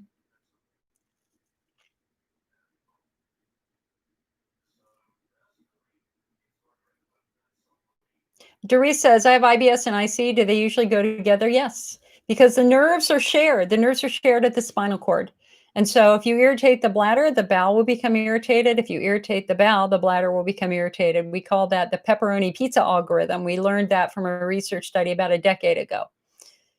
The nerves are sensitive for both the bladder and the bowel, and the nerves actually merge at the spinal cord. And they've proven that with radioactive tracers in the bladder and in the bowel. And they can see the radioactive tracers getting closer and closer and closer and closer until right at the spinal cord, they are in the same nerve. Catherine says, what are some good methods to calm the nervous system? Meditation, muscle relaxation. Over on our website, we have fabulous guided relaxations, controlling stress, getting some good stress management skills, acupuncture, muscle relaxation, guided relaxation, progressive relaxation, etc. Lisa says, can excessive salt cause IC or only irritate it? It certainly, it sounds like you might have read that there's a book that was sold for many years promising to cure IC. And it was written by a lady in Massachusetts who blamed it all on salt. And nobody knew who she was. She never came to conferences. And what we later found was she copied that exact same book and substituted other disease names. And she was selling the book for $30 as an ebook for years on the internet. And she just substituted different disease names, exact same text otherwise. We're not aware of excess salt causing IC. We're not. But it certainly is going to injure a wound in the bladder. Deborah says, I'm sensitive to sound, light, and smells. I was hit by a car at 2 years old. My pain is sometimes relieved by standing or lying down. Is it possible to have two different types at once? Absolutely. Absolutely. So you took a terrible injury when you were very young. Your nervous system became sensitive because of that injury. So that's why you're sensitive to sound, light, and smells like I am. But the odds are too, is you probably suffered some physical, trauma to your pelvis that might still be playing a role in your symptoms. It would be interesting to have a pelvic floor assessment and see how your muscles are. Have your muscles been tight ever since? It's possible. Amanda says I had endometriosis and adenomyosis, so I got a hysterectomy and I still wasn't feeling well. Then I got diagnosed with IC. I complained for years about my bladder. Amanda, I'm so sorry that that happened. We actually have a very famous case of a young woman who had an inappropriate hysterectomy when she was like 22 years old, only to discover after the fact that her uterus was perfectly fine, that it was coming from her bladder. And a urologist had just done a hydrodistension and told the gynecologist it was her bladder, and the gynecologist did a hysterectomy anyway, and she got $1 million. It happens. It happened to Diane, who helped me start the IC network years ago. She also had an inappropriate hysterectomy when she was very young.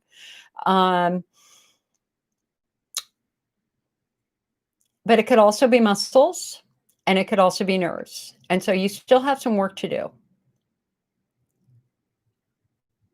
Ross says, what do we do if we accidentally eat trigger foods? Well, girl, you just brought this, you gave me the perfect intro to bring up the sponsor of this wonderful meeting, and that is Preleaf, DSC Healthcare Solutions, the makers of Preleaf. Preleaf is the oldest supplement on the market for IC patients. It's been used for at least 30 years. It was developed by a guy named Alan Kligerman, who also developed Beano. What it does is it reduces the acid from certain foods when you eat them, so that by the time it arrives in your bladder, you're not going to get the acid irritation. So if you are in a situation where you know you might have to eat something that could irritate your bladder, you could take one or two Preleaf before that, and that could help neutralize it.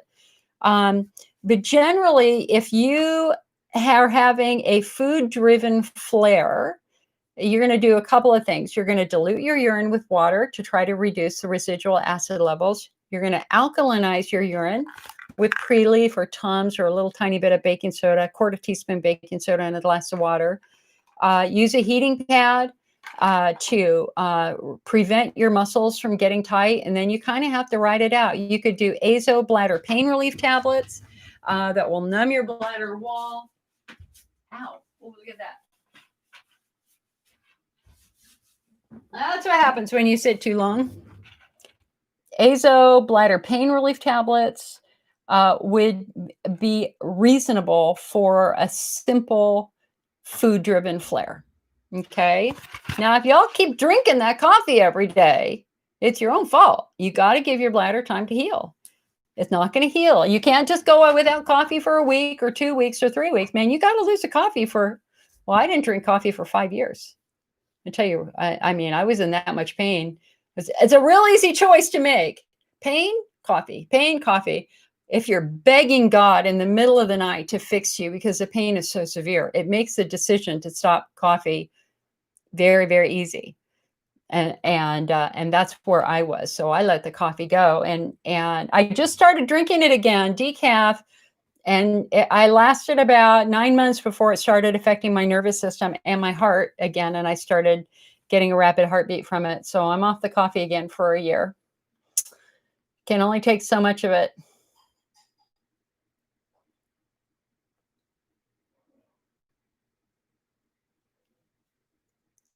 Vicky says, Epstein-Barr, I had that when I was 19. Yeah.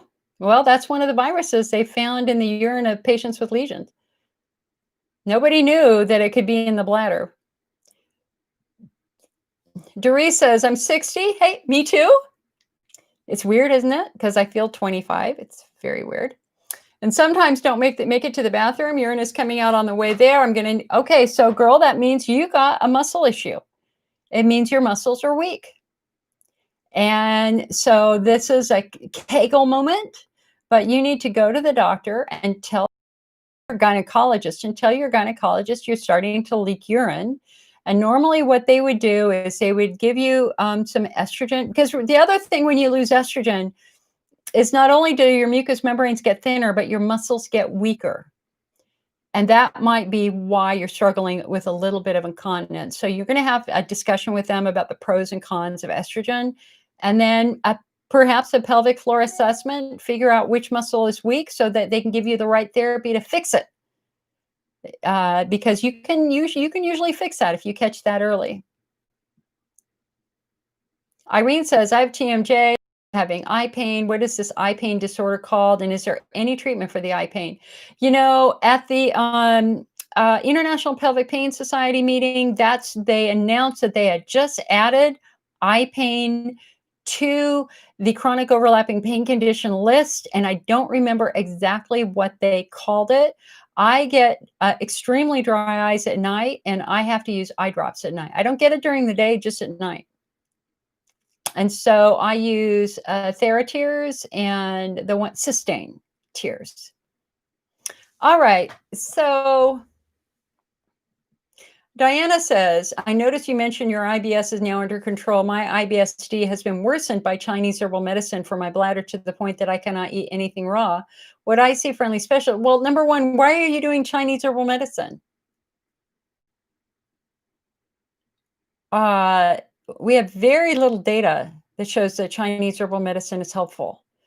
And what we do have are a lot of stories from patients who have tried Chinese herbal medicine who have gotten worse. So, and one of them was one of my co-leaders, Evelyn. Evelyn, that's when we were running the Northern California IC support group, and she went to a Chinese medicine specialist who had basically bins of herbs and grabbed this and that and put it all together in a baggie and said, go drink that. Oh my God, she had the worst flush she'd ever had in her life.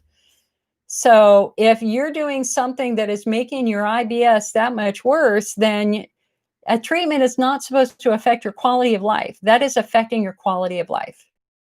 I personally would be extremely concerned about continuing Chinese herbal medicine. I'm very data driven. I'm open minded. I like alternatives, but I have far more horror stories about Chinese herbal medicine than I do success stories. I mean, and that's the God's honest truth as a support group leader. All right, let me start the meeting. Where is it? Did I close it?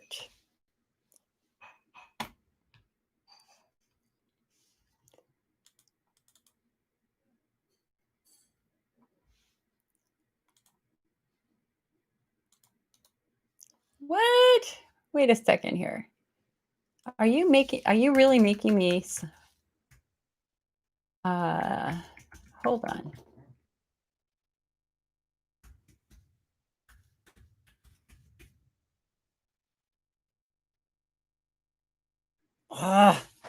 Hold on.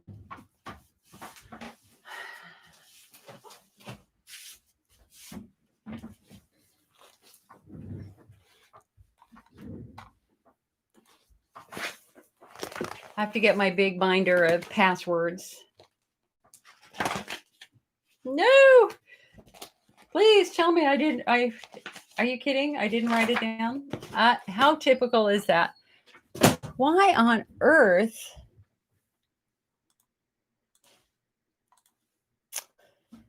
What am I going to do? Hold on.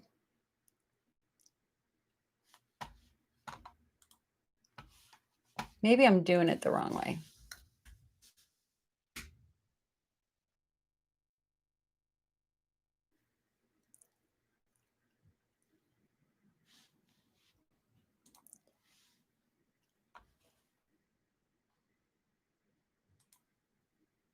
Okay, so seriously, I'm logged in right here. Oh, come on.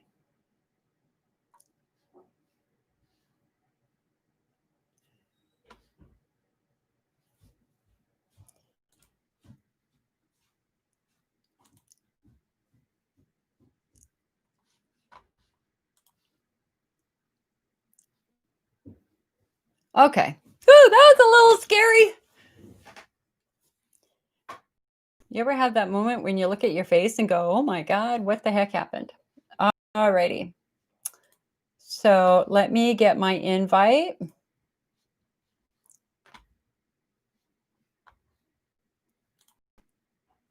All right. So you guys, the way we do these Zoom meetings is I'm going to leave YouTube and Facebook on. But with the Zoom meeting, patients can come in and ask questions and share their story. And so, okay. I don't know what that's all about. So let me go ahead. I'm going to put the invite in YouTube and Facebook.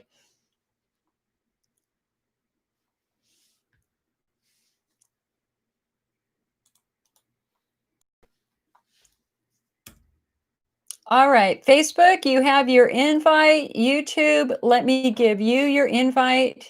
Hi, Nala. Nala says she's new to the channel and this is her first live. Welcome, hun.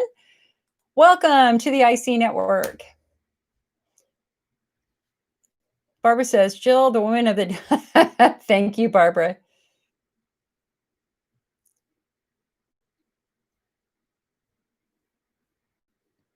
You know, the author of the book, The Vagina Bible, actually has a new book on that's going to be released next year on menopause, and I can't wait for it. All right, so if y'all want to come in and ask some questions directly, that's fine. You have the invitation right there. I will let you in one at a time. And so Heidi's just coming in. Sometimes we get 20 people, sometimes we get 3 people. I am at your pleasure. So let's a couple of minutes. Heidi, I'm going to mute you. Guys, this is the perfect time for a bio break. So let's go, everybody go pee or do your business if you know what I mean. Hello, Kayleen. I will be back too. Kayleen, make sure that you're muted. I will be back too. Okay. Kayleen, make sure that you're muted. Go. All right, guys, give me a minute. I'll be back.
Oh, you know what? I need some slippers. Hold on.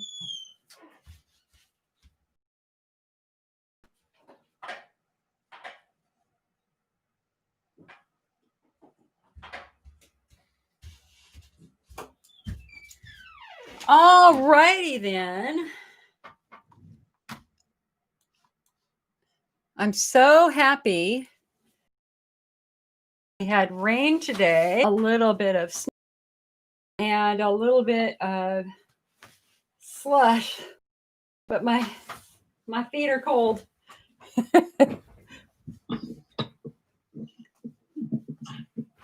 All right. All right. Let me go ahead. So you guys, this is the Zoom portion of the meeting. Let me go ahead and put the invite in again. Everybody's welcome.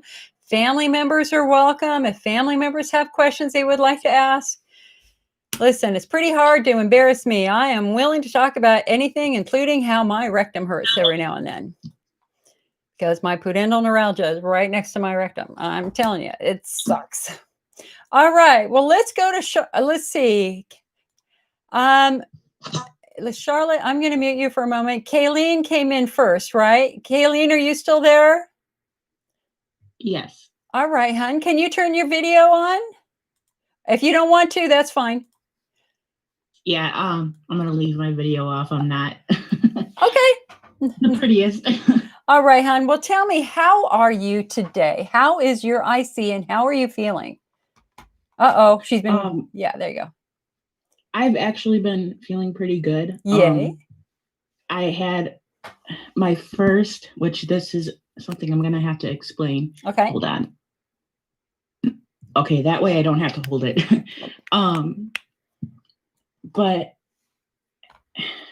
I got really sick back in 2019. Ended up because what I did is I wouldn't drink water or anything before my 10-hour shift at work, and it was outside and it was really cold, so I got sick from that, like not peeing all day and everything. Turned out, went to the ER. It was crystals in my urine. Ooh, okay. And then there's a UTI, so then, antibiotics, and antibiotics really mess me up. I guess I can't take antibiotics and birth control. I'm taking, well, was and still am taking birth control for my PCOS. And just ever since then, like it's so easy for me to get a UTI. Like nobody in my family has recurrent UTIs. I've never had a UTI before that. But I was put in the hospital.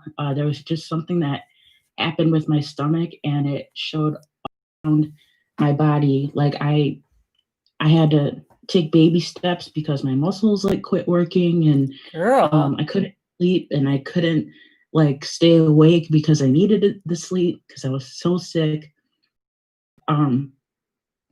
I gave up because I kept on getting sent from the ER.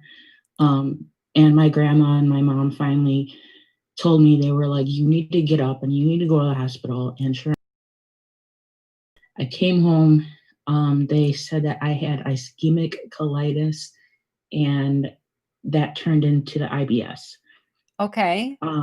So hold on a second. So walk me through the events again. How old were you when the first event happened? 24. And so you went to the hospital, and the emergency, you had crystals in your urine. Yes. Did they identify the type of crystals? Were they oxalate? I believe so. Okay. Were you drinking a lot of almond milk? No. Did they figure? Go ahead. I was drinking it like a lot of. I mean, I was really. It was Mountain Dew and Pepsi and stuff like that. Just stuff at work. Okay. Were you eating a lot of nuts? A lot of. I don't know.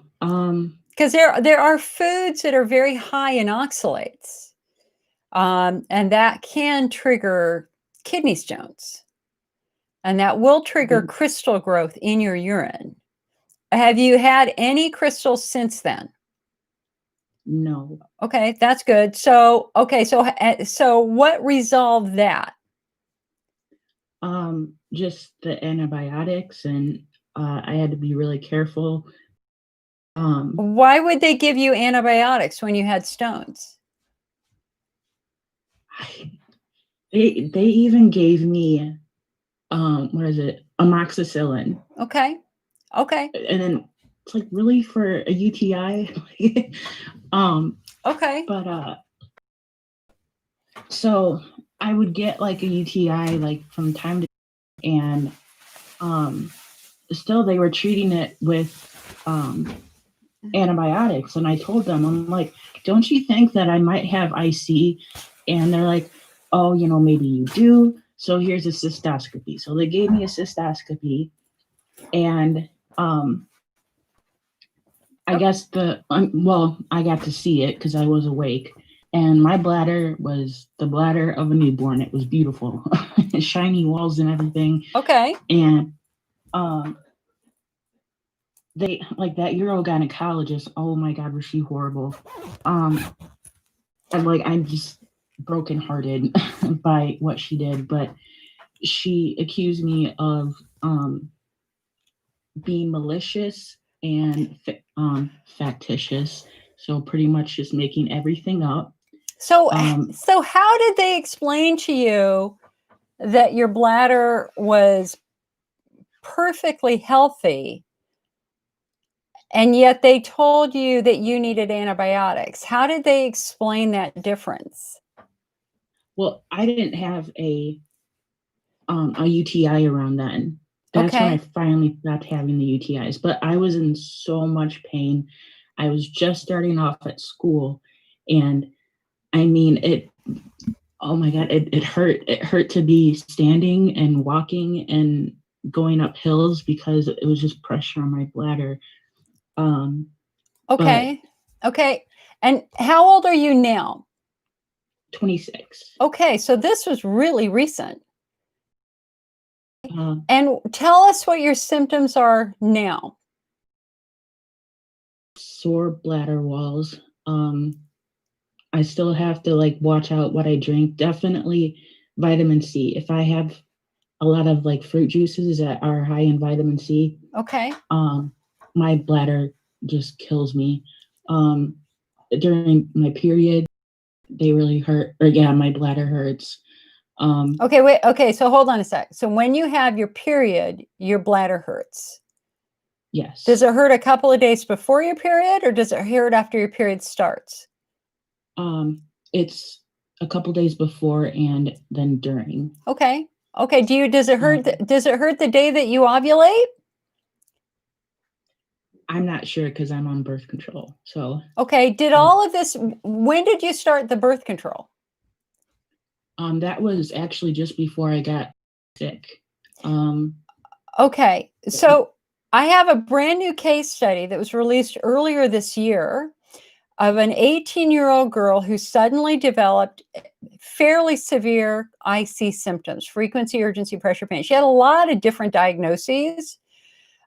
She was diagnosed with IC. They told her she had endo, lots of other things.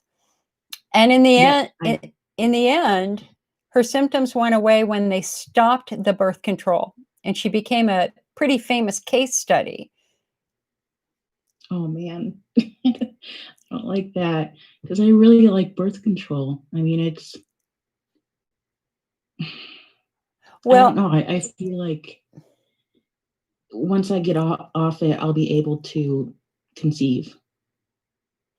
I mean, not that I'm trying right now, but well, so I tell you what, if you email me, I will send you that case study. Share it with your doctor. Yes, definitely.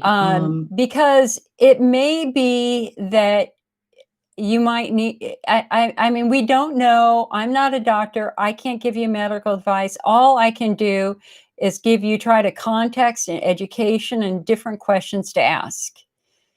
But in her case, one of the points that they made in the case study, nobody asked if she had started birth control until the 5th doctor she saw. Wow. And her symptoms started 2 weeks after she started oral birth control pills. And that's what I'm on, is oral birth control. Right.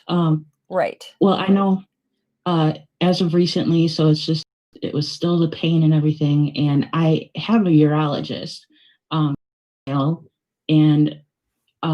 he's pretty good. He's not the best. I think he majors in closer to, kids bedwetting, circumcision, males, just things like that. He doesn't really specialize in female urology. Mm-hmm. But he doesn't believe that I have IC because of how my cystoscopy looks too, and what the stupid doctor had said.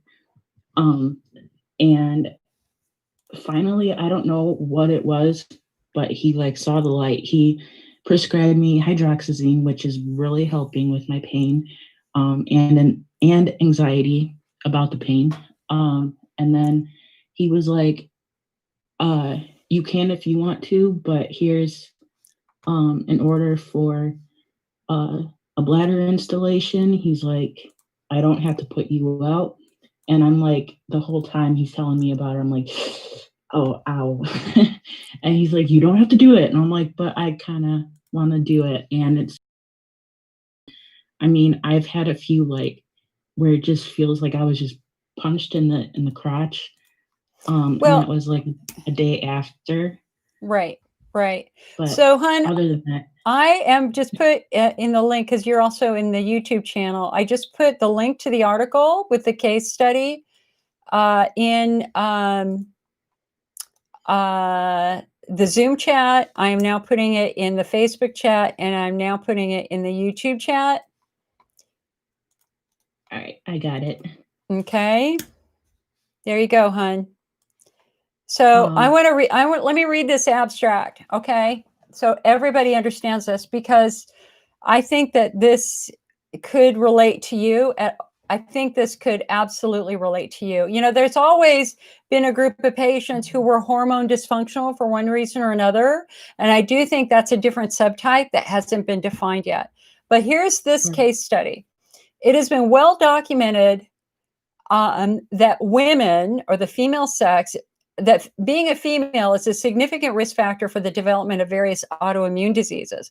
While the reason has been debated, one well-regarded theory is that increased estrogen and decreased testosterone play a role in this predisposition. IC, also known as painful bladder syndrome. Now, see, they're calling it an autoimmune disorder that affects over 9 million people. People disagree with that, but let's just keep going. It presents with pelvic and bladder pain and urinary symptoms, both of which significantly negatively affect quality of life. Even so, very few studies have examined the pathophysiological relationship between this and hormones. In this report, we present a case of IC likely precipitated by oral contraceptives in a premenopausal female. Shortly after beginning oral birth control, this patient developed symptoms of severe pelvic pain and increased urinary frequency. Over the course of a year, the patient was diagnosed and treated with a variety of conditions such as UTI, fungal vaginitis, and nephrolithiasis. After consultation with a gynecologist, a normal CT scan, and an unsuccessful cystoscopy, she was finally diagnosed with IC. The patient independently learned of a potential link between hormone contraceptives and IC and decided to discontinue. Following this, her symptoms completely resolved within several months. The timing of her initiation and discontinuation of this, alongside with her symptoms, suggests a connection to the development of IC. Okay. wow. Sounds like you, doesn't it? Yeah, I mean, Yeah. even though this bladder installation has worked, but Well, it but you're not understanding it. The reason, so if we're going to follow this theory, the birth control has reduced your estrogen level to the point that your bladder wall is compromised. And that would be why you're diet sensitive. So, but we okay, always have to think about cause versus effect. So the effect is your bladder sensitive. Now we have to figure out the cause. One very clear cause is a reduction in estrogen. That is very well established. It's called the genitourinary syndrome of menopause. And the oral contraceptives have put you into kind of a hormone stasis where your estrogen levels are low. And that so would like a be premenopause. that's why you would be more sensitive to food. I'm definitely calling my gynecologist tomorrow. Yeah, I think you really need to.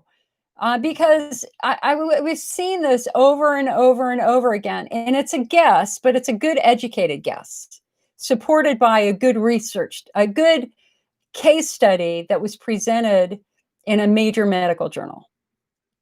And Okay. so I think that you need to have a discussion with your doctor about that. And might be interesting. I think most doctors would say, well, hell, why not? What do we have to lose? Why don't we give it a try?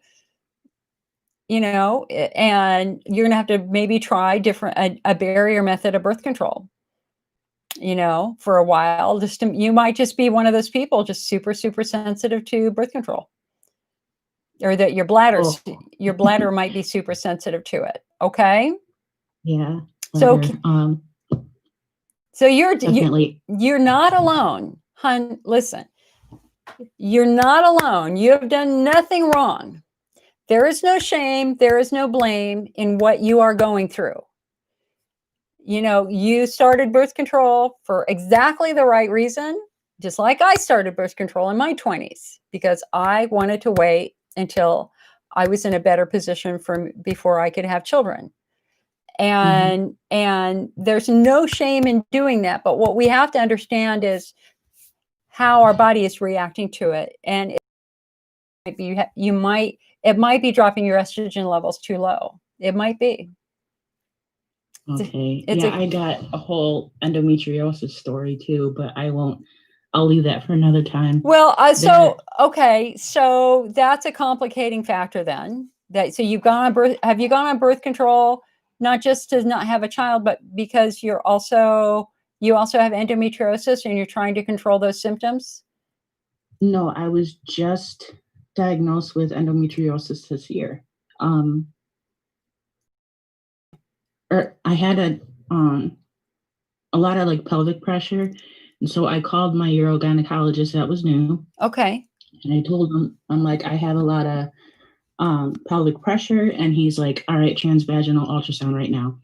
And they claimed that there was endometriosis on my uterus.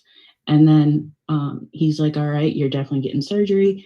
So when he went in there for surgery, he said that it was between my uterus and rectum. Okay. And that's what was causing all the pain. Okay. And then right now I'm having it's all like frontal pelvic pain. And then my button, it's like he did something to it. When did you went in. So when did you have? That was just this past July. Oh, girl, hon, you're still in your post-op recovery. Oh, really? Oh, wow, sure. Okay. Sure. I mean, so they did a laparoscopy. So you probably have an incision, an inch or two above your pubic hair, and then an incision probably to the right or the left a couple of inches, and then also an incision at your belly button, right? Yeah. Okay. Yeah. In there, had the same thing. And so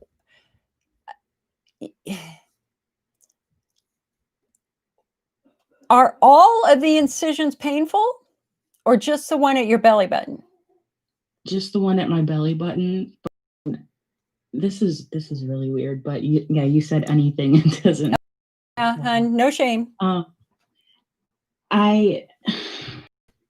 How to explain this? I've had this problem since I was a kid, I want to say, but there's like certain times where it's like, ow, like I can't, as I don't know, there's like a ligament or something that kind of shifts and it pokes, and it's and like the complete front. So where I want to where like the clitoral region. Okay.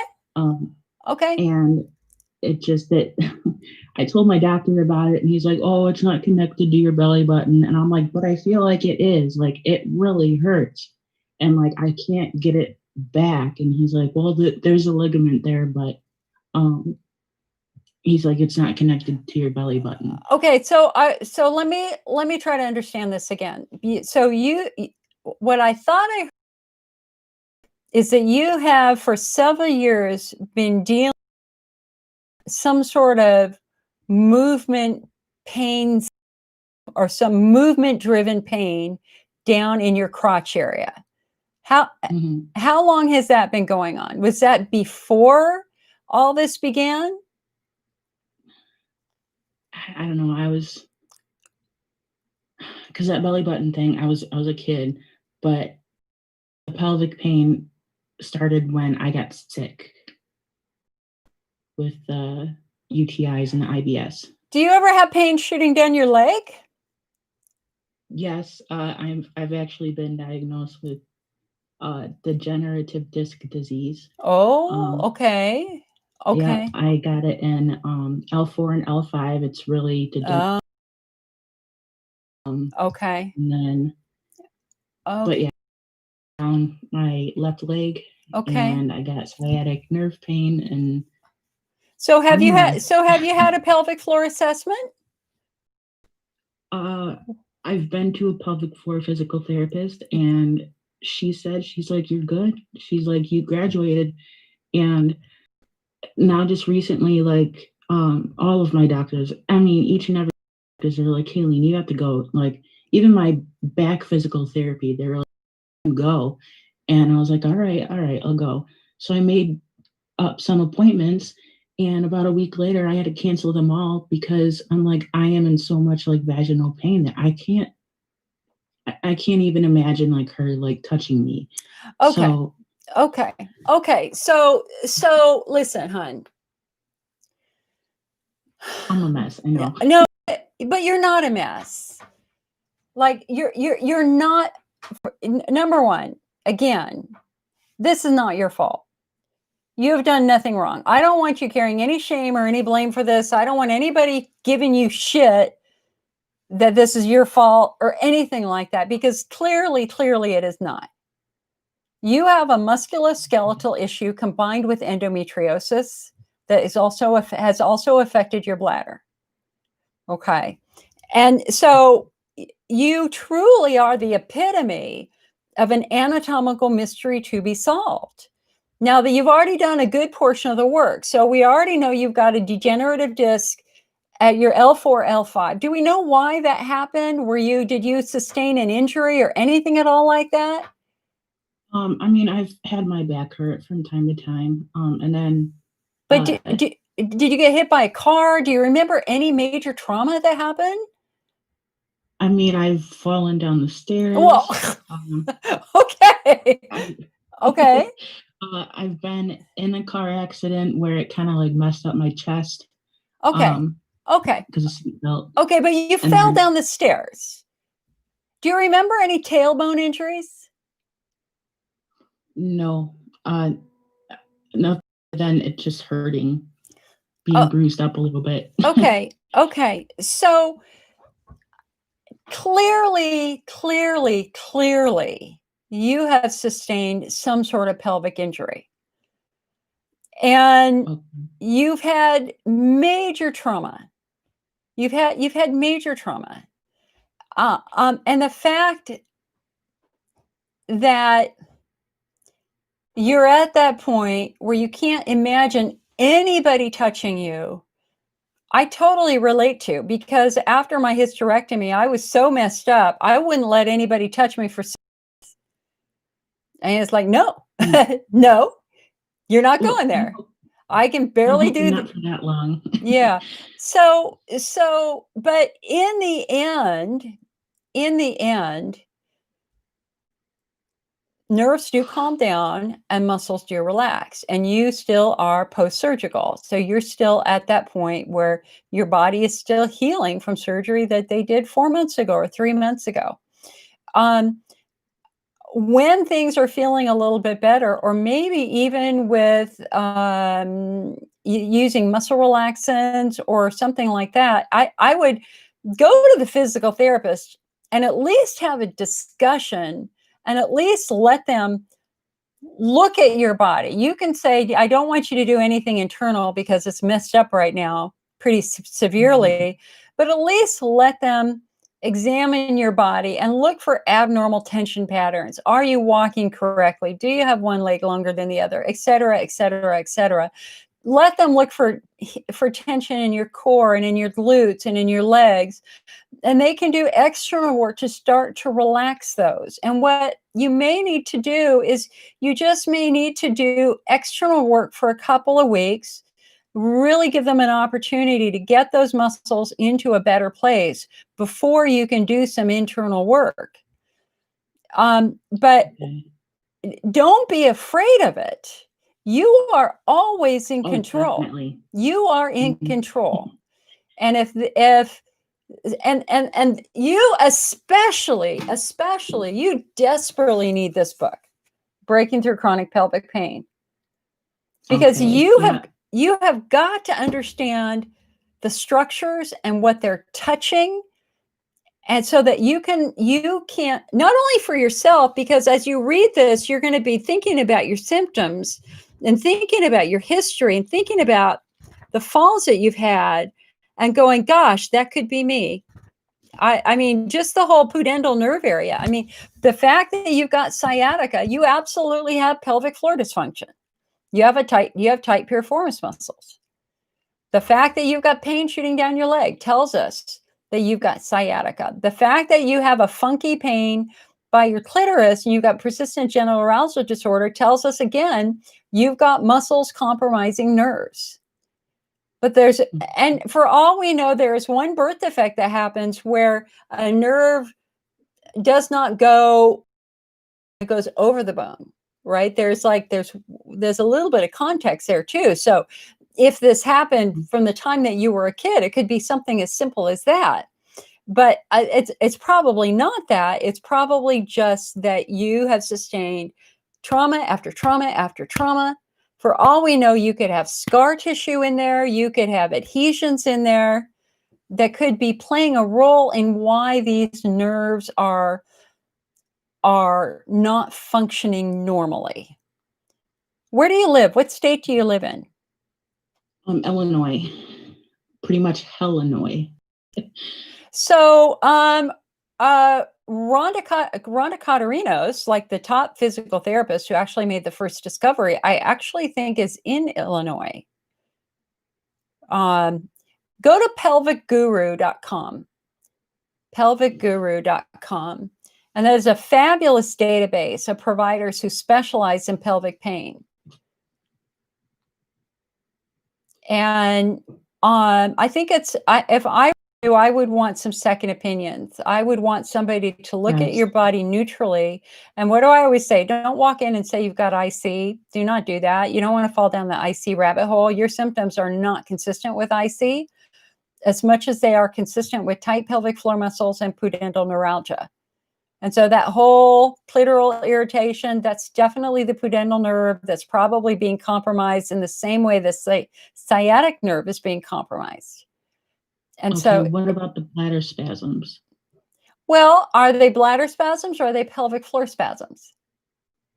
Definitely bladder. Okay. Uh, So again, because you're on birth control, your estrogen levels are lower, so your bladder wall can't defend itself normally. And that's probably why your bladder is more vulnerable to food. And bladder spasms happen when the bladder wall gets really, really, really, really irritated.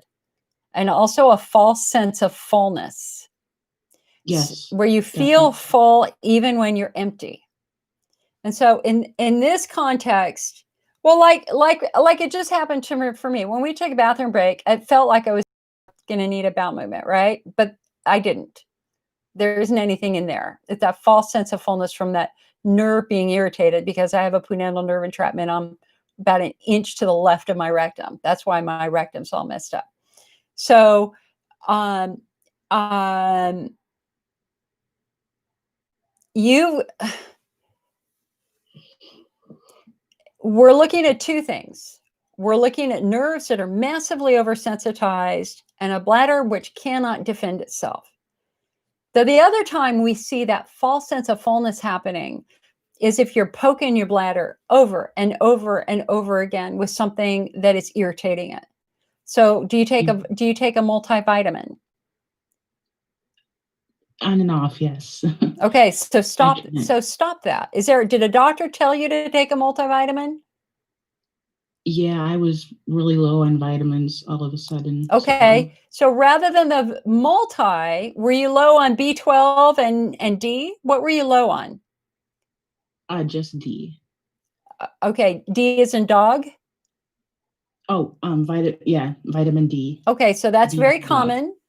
A lot of us are. I'm deficient in D too. So you can take a D and that should not irritate your bladder. But if you're taking a multi, especially a 1-a-day or a Centrum, those are notorious for irritating the bladder. Notorious. I've had terrible flares from taking those. We do have a low acid multivitamin you could try. That's called Bladder Smart. Bladder Smart. And this is the vitamin that I take, but I don't take it every night. I only take it, maybe 3 times a week. Okay. So the multivitamin, if you were taking the multivitamin every day, that would explain the false sense of fullness. Are you drinking any coffee? Nope. Are you doing I quit all that. any cranberry? Allergic to it, so Okay. What about tea? Are you drinking tea? I had to quit that too. That's it. What tea what are you drinking right now? It's pretty much just apple juice because I can't afford Colace right now. And then I know like apple juice is high in mango, but like my gastro and primary, we've all found out that dairy doesn't bother me, so I'm doing a little bit of like chocolate milk like for breakfast or something. Can you back off on the chocolate and just do regular, because chocolate can be provocative to the nerves? Yeah. Okay. Chocolate is mostly like during my period, like when I have the craving. Okay. And I just need more. Okay. Well, hon, listen. Your case is a very interesting, complex case.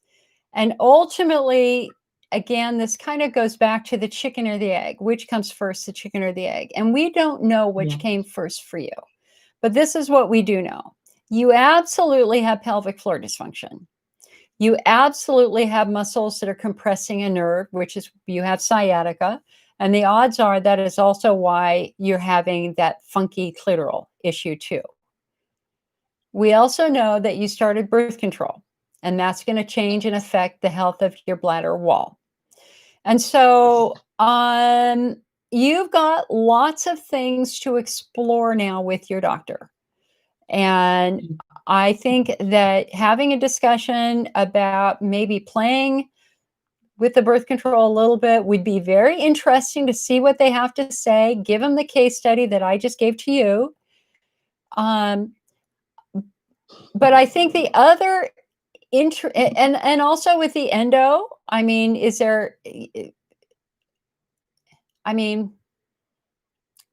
I would want to know what the status of the endo is. I would want to know what the status of the disc degeneration is. But most importantly, I would want to know what's going on with your muscles. And definitely the endo. That pisses me off now because here he helped and he did a DNC too, which was amazing. Like, I mean, helped. I was like, oh, thank you for doing that. The DNC, because my periods have been awesome ever since. But so I told him, I'm like, thank you for doing all that. Like, I feel a lot better. And about, I want to say a month and a half later, I was like, all right, ow. So I called them up and I was like, I'm in a lot of pain again. And it feels exactly like I did just before my surgery. And she's like, all right, let me tell him. And she came back to me saying that he told her that we've exhausted all options. And I'm like, no, hold on, wait a second. How did we exhaust all options when the surgery helped? And I'm like, I'm just in pain again. Like, can we look into it? And instead of maybe seeing me, which I do see him next month, Okay. but it's for the vulvodynia. Okay, wait. You didn't even say you had vulvodynia. Yeah. So the common factor here for everything is the muscles, because vulvodynia can be caused by tight pelvic floor muscles messing with the nerves of the vulva. I had vulvodynia. I don't have it anymore. Oh, please. I wish I could be like you then. Okay. And so Sorry. What is vulvodynia exactly? okay, say that again. What exactly is vulvodynia? Vulvodynia means that you feel like you have a yeast infection, like you're on fire on your vulva. But when they look at it, it's normal. It might be red, but there's no yeast. There's nothing else. You can't wear underwear sometimes. You can't wear pants sometimes. It feels, to me, it felt like somebody had rubbed my vulva with sandpaper. That's what it felt like. Is this also the thing that makes you feel like, if like the hypersensitivity that you're talking about? Yes. As well, with in terms of pleasure and pain. See, with me, like sex is fine. Yeah. I cannot deal with like medical professionals like just putting a fingertip in, and I mean I'm thrown back and on the table, and I'm like, get it out, and they're like, Kayleen, we haven't gone that far. So Kayleen, so that's a clue too, right? So clue number one is, when you have sex, it doesn't hurt at all. It hurts, but it's the pleasure. Okay, but let's be really thorough here. Does it at penetration?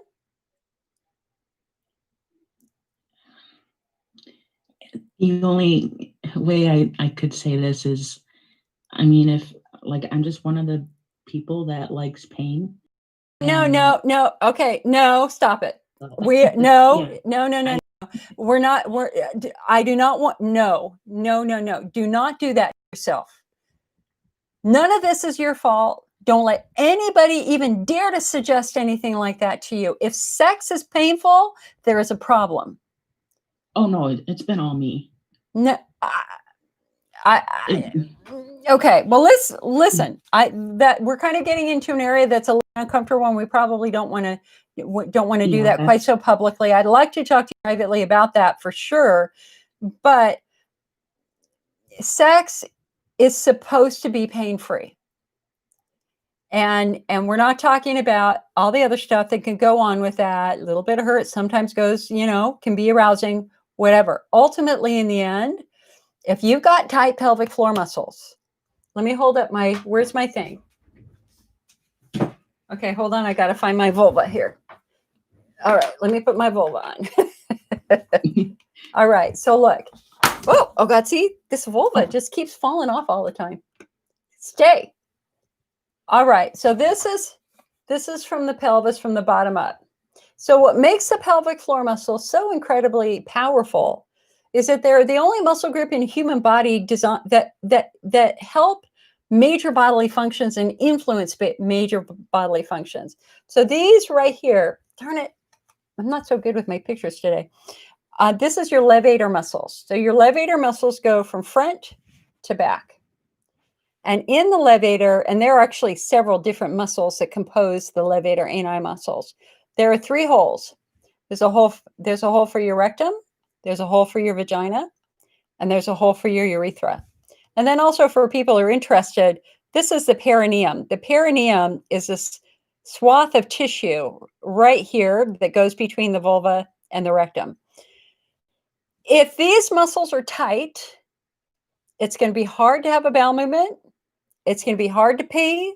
and it's going to be difficult to enjoy intimacy because they're tight. They're supposed to be of a normal muscle tone. And what's interesting is a lot of people, their worst pain is right here on the perineum. And with my vulvodynia, so Charlotte, with my vulvodynia, my worst pain by far was right here. And I never understood why. Why is the perineum so exquisitely painful? And Dr. Weiss explains why. All right, hold on. Did my vulva? Oh, my vulva fell off again. Okay, let's see. Hold on a second. Yeah, I heard it fell. Yeah, no, it fell into my bill thing. Okay, if you could actually see this up front. So here's the perineum. There's a structure right here called the perineal body, and it's where 4 muscle groups attach.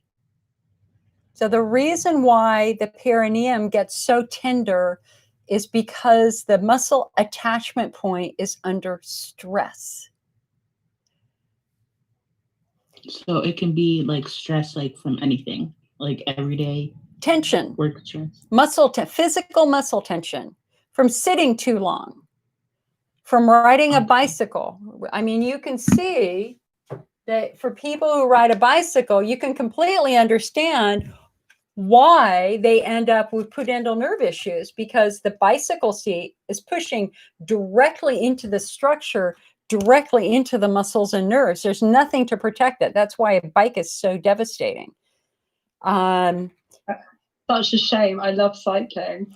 Well, you just have to get the bike that doesn't have the front part. You just get 2 round circles that you sit on, and nothing ends up pushing up against your tender bits, right? So there are bicycle seats that will relieve the pressure, so you can still enjoy a bike. But again, Kayleen, listen, I have to move to Charlotte. So I just want to summarize with you. Listen, hon, you are not a simple case. You are a complex case. There are, and there are far more questions that need to be answered right now about what is triggering all of this. We have giant clues. You clearly have muscle problems. You clearly have L4, L5 issues. And you clearly also developed some bladder issues. So this is what I would encourage you to do, is have a discussion with your doctor about the pros and cons of the birth control to see if that's why your bladder is so sensitive. That would be number 1. And then number 2, I think it's important to have a discussion with the physical therapist and or a physiatrist and or a physical medicine specialist about your unusual nerve symptoms and your sciatica. We need a fresh look at your bony structures. We need a fresh look at your bones, and we need a fresh look at your muscles to see if we have anything else going on that would explain why you have some issues right here with your spine, right? Yeah. And I think they said that. Go ahead. The water. They said that the water is almost gone. At the L4 and L5. Okay. So it's almost bone to bone. So are they going to repair that? They might, because they've been doing injections, and I told them I'm like, it's been helping, but it helps for about a week or 2. And they're like, you need to be helping for a month or 6 months. Right. So well, they said that in a more serious case. Okay, so the good news here is that you have a lot of options, but ultimately it's going to begin with your understanding of your anatomy. You've got to be able to walk in and discuss every one of these muscle groups, and where they're located and their potential role and how they might be irritating some of your nerves, et cetera, et cetera. And so this is what I'm going to do for you, my dear. I'm going to send you for free one of these books because you need it. And so if you could email me your address. I will have my staff. I think I even have one right here. I do. I do. This is yours. I will send it out tomorrow, but I need you to email me your mailing address, or you can put it into the Zoom meeting if you want, but it would be better if you could email me icnetwork@mac.com, or you can send, icnetwork@mac.com. I will send this to you tomorrow. And clearly, there's a lot of guessing going on. Obviously, I've done guessing too. Let's try to get to the point where guessing isn't good enough. I mean, we know guessing isn't good enough. Let's get you to a point where we can start getting some good, solid facts. And you're getting there slowly, but let's see if we can help a little bit more. Okay. Okay. Do you feel at least a little bit better? Kind of, sort of? Yeah. I can breathe. Okay. Yeah. Lots of deep breathing. And listen, for every single person out there watching this, don't you dare let anybody suggest that you like pain and that you like this. I had one of my best friends tell me that she thought I liked being in pain, that I needed therapy. And it's like, are you okay, I want to say the F-bomb. I'm trying to be professional. It's like, no, nobody likes this pain. This is big pain. I would do anything. I would have done anything back then not to have the pain I have. But the good news is that I am pain-free now most of the time. My big issue is my left piriformis muscle is constantly tight because I have an SI dysfunction that we have not been able to fix. And I have a pudendal nerve entrapment right there. It's a little one, but it's there. And so we want to get to the point where you know exactly what the structure is and see what we can do about that structure. Because we can eventually, COVID stopped us from working on my SI, but we'll get there. You'll get there too. Okay, hon? All right. Okay, so remember my email address, icnetwork@mac.com. Okay? Oh, I went ahead and sent it in the chat. Oh, did you? Oh, okay. Here, hold on. Okay, so hold on, guys. Charlotte, we're going to come to you next. Let me just write this down. Thank you. I want to write this down before I lose it. I felt bad too. I'm like, no, we got to go on to Charlotte. No, girl. Sorry. Yeah. No, I'm really interested in listening to your story because there's definitely some things that I have as well.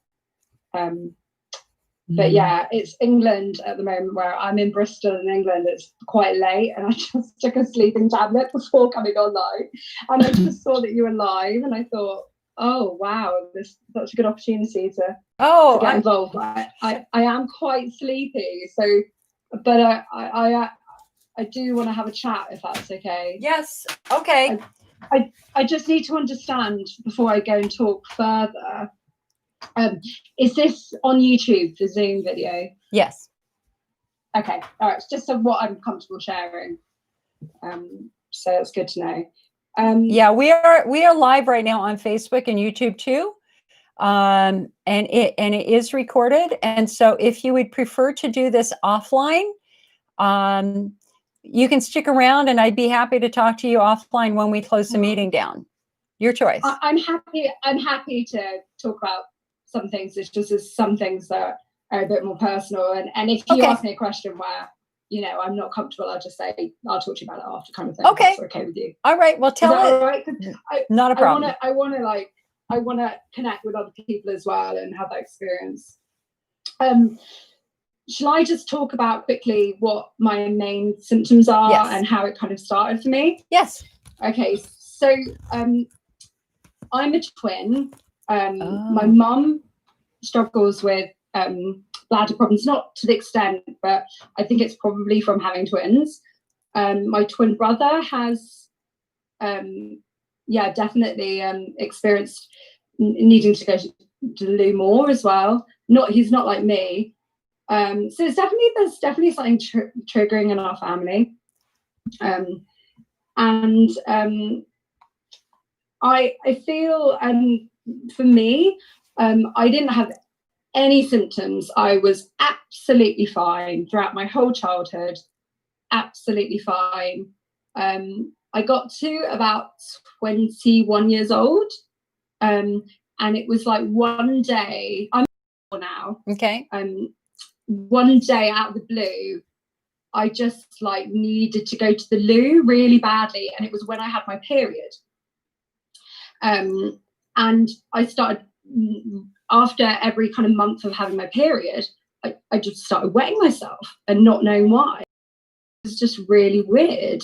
I was at uni in England. It is difficult when you move around. You have to then sign up to another GP. Right. You don't have the same kind of GP. So then I moved to another GP.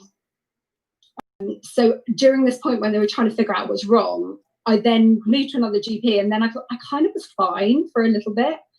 And I just experienced it since the age of 21 till I was about 26.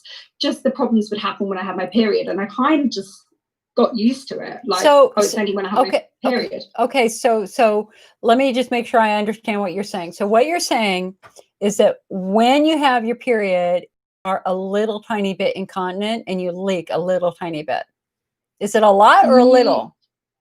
It happens like every day, and it will be a bit of a surprise. Is it just a couple of drops or like a cup? No, it's like half a cup. Ooh, okay. Yeah, okay. Underwear kind of thing. Okay. Okay. And it wouldn't happen all the time. It would just happen, and I'd be like, "Whoa, what's going on?" And then I went to Guatemala when I was younger, and it's the only thing I can mainly think can think of that I got quite ill when I was in Guatemala. Like, picked up some sort of bug.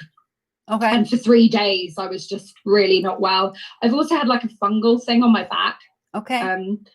So they were like the things I could think of, which maybe has changed for me, which caused me to start with having these problems when I had my period. And then when I was about 26, I'd had a course of strong, intense antibiotics. And then literally about 2 months later, I felt like I had a UTI. Okay. And I was like, this is weird. I never get UTIs. I'll go to the doctor. They were like, nothing wrong. We can't see anything wrong. Just give it some time. I then kept going back. They were like, you've got an overactive bladder. Okay. I was like, well, why do I suddenly have an overactive bladder when I've had no problems other than my period? This doesn't make sense to me. They put me on medication for overactive bladder for a couple of years, and I kept in England. We're very lucky to have the NHS, but it's kind of a double-edged sword as well, because they're quite long waiting lists to get. Then, and I had a course of urodynamics. I had lots of Euro things going on for me, and nothing really was changing for me. The medication didn't really change for me, and I just became very isolated and alone with this problem. Sure. I just phoned my mum in tears one day. I was like, I literally feel like I need the loo all the time. It's like a discomfort that I can't get away from. It's like having tinnitus for me, or something, pressure on my bladder all the time. And she then said, right, I've had enough. I'm going to contact our friend who was a doctor. She said, I think might have IC. Okay. I'm going to refer you to a private urogynae over where my parents live, which is about 2 hours from me in Bristol. So I said, great. My mum and dad had the money. I could go and see him. It's not cheap to do that in England when you don't have insurance, but we did it. And he felt me and was like, the minute he felt me, he was like, you are inflamed. Your bladder is inflamed. And I just was quite pissed off with my doctor when I'm telling him, like, the specialist that I had in Bristol, I need to have a cystoscopy. I need to have, and this needs to be checked out. I don't care if it's invasive. I need it to, I don't want to be put on all this medication that potentially isn't helping me. And so I then he said, right, we're going to do a cystoscopy and we're going to see what happens. So I had a cystoscopy. He didn't diagnose me with IC, but he diagnosed me with something that was like minor chronic fatigue, minor chronic inflammation of the bladder. Okay. Essentially. And then, but to be honest, I'm pretty sure that most people would say that's IC. I then had a course of installations, which helped. And then after a year, I got a bit desperate again. When he had retired, I then went back to another GP through the NHS, but through this private person through the NHS. So I didn't have to pay such extortionate prices. You know, the cystoscopy was about $2,000. You know, so I then went and got basically I then went and got seen the new specialist in that department in a very good hospital in Hampshire, and they said to me, let's put you under again, do another operation, and we'll do an operation to what's it called, your bladder, hydrodistension. Well, they did something on my urethra, but they also just stretched my bladder. Right, hydrodistension. Yeah. Okay. Yeah. So I had that done, and I immediately felt a lot better. Okay. And for about a year, I was quite good. Okay. I then, after a year, started feeling crap again, and so I went back to my nurse in this hospital, which is about a 2-hour drive for me to go, and started a different course of a different installation called Cystostat. Right. I don't know what installation I was on before. I think it might have begun with E. I then started Cystostat. It was good, you know. And what they were going to do was give me the opportunity to be able to do the installations myself. But because I'm in Bristol, I don't trust the doctors where I am in Bristol, because they put me on the wrong medication for such a long time. I trust these doctors, but you know, it just all for me, I just don't feel supported enough because it takes so long to get referred. With COVID happening, you know, they all of my times I was meant to go and see them, it's been cancelled. It looks like I can't get the treatment from Bristol to actually even do it myself after having some training to do it. Mm-hmm. It's all just very stressful, and at the moment I am in a stressful situation. I am moving I'm buying another house, and I have been under a lot of stress. I'm a mental health care professional, and you know, I deal with a lot of difficult situations with difficult things going on. So I have a high pressure job, but at the same time it's a good job. Very supportive colleagues and management. So at the moment where I'm at is that basically I just thought, what I'm going to do is try everything. I've tried acupuncture, I've tried pelvic floor therapy, which is helpful, and I have got one of the glass wands for it. I've got I drink certain herbal teas that are like calendula, marshmallow root. I've tried aloe vera juice. It massively wasn't good for me, so I don't do that anymore. I've been to nutritionist. I've had acupuncture, which is good, but you know, I don't know if I need to. I don't know what's worked. I've got a problem with my back as well. I've got the same thing as Kayleen, where I have the lower lumbar is got what's it called? Degenerative back disease. I have tingly hands. I have very, very high sensitivity to light, which changed as I got older. I have sort of IBS. It's not really bad. It's bad when it flares up. and I have rosacea. So these are all the things that I have. I believe at the moment that my symptoms are something bigger than the IC. Maybe could be fibromyalgia, but I have the very sore back pain, but I don't have, if you touch me, I'm not painful. I don't have pain from sex. I don't have burning sensations when I need to go to the loo. It's just the feeling and the constant pressure on my bladder. Okay. That is my main symptom. Okay. So have you had a pelvic floor assessment? Yes, I've had pelvic floor therapy. What did the physical therapist find when they did the pelvic floor assessment? Well, I mean, my pelvic muscles are tight. Okay. I've got a coil, what's it called, coil? One that's got hormones in it. And that stops my periods. So I don't have periods. So I don't have the leakage problems anymore because it stops my periods. But then I never had the problems that I had, like there's UTI symptoms before I had my coil, but I have had my coil for about 10 years. I'm due to get it changed next month. And the pelvic floor therapist, when they went to do my coil again, they basically said they couldn't put the new one in me. I was my pelvic floor was too tight to get it in. To get it in at the doctor's. So I had to go to a special clinic to get it in. Okay. So I'm clearly very tight around my pelvic floor, but I've got a glass wand. I do the exercises. I don't do them as regularly. I don't drink coffee. Okay, so wait. Okay, but wait, hold on a sec.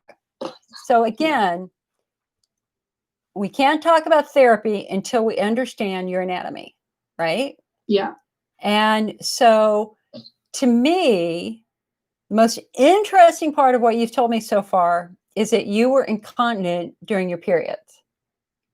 Yeah. That's really interesting. And what that means is that the loss of estrogen is weakening your urethra. And that, although it is not common, that can happen. So I was thinking in my brain, I was going, well, incontinence is normally because of extremely weak muscles. But when they did your pelvic floor examination, what they found was that you had the opposite. You had super tight muscles. So your story is very, very interesting when compared to Kayleen's story, right? Except yours is kind of the opposite in a way, because I've had sciatica though. Okay, so you have piriformis syndrome because piriformis syndrome causes sciatica. You have a tight pelvic floor. And as long as your muscles are tight, it is going to be impossible for your pelvis to get good blood supply and for your bladder to be healthy and everything else to be healthy. And so, did your pelvic floor improve with therapy? I had about 4 sessions. Not even close to enough. Right. Not even close to enough. Well, we decided that I would use the wand as and I would do essentially my own pelvic floor, the glass wand, that I would do my own pelvic floor. Okay, so let's talk about that for a moment. So I do a glass wand too. I've done it several times this week because I tweaked everything down there and my muscles got super tight again on my left side. Well, I find interesting because I have piriformis syndrome on my left side. Okay. And I've had sciatica shooting down my left leg. And yet when I do, and sitting here right now, it's vibrating because I'm getting to that point where I'm not gonna be able to sit for another hour. That's for sure. But when I do my internal work, it's my right side internal pelvic floor muscles are the ones that are the most painful. So as you're doing your glass wand, do you notice that difference? It's like my left side super easier to calm down compared to my right side. My right side is always tight and always pretty stressed and thick. I don't know what it's meant to feel like. That's the problem. But see, I feel like it's slightly sore in some places.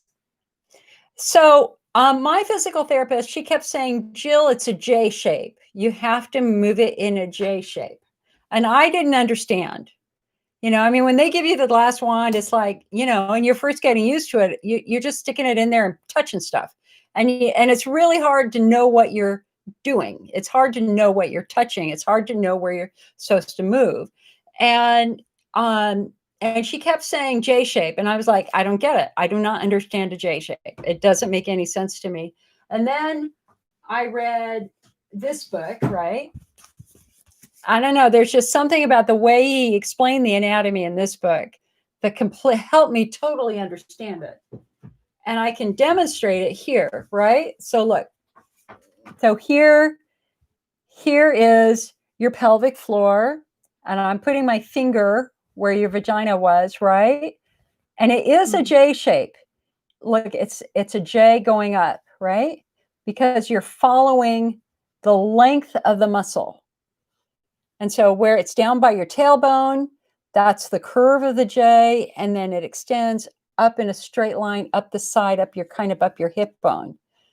Sometimes they have you go the length of the muscle, and then sometimes they have you go along the width of the muscle like this to try to kind of break it out. And then sometimes if you can feel a trigger point, they might have you push on the trigger point for 10 seconds and then release. I know for me, most of my tension is right here in the shallowest muscles, right around my tailbone and right in there. I think things are pretty good up higher now. But I think it would be really, really important for, oh, and then also here, hold on.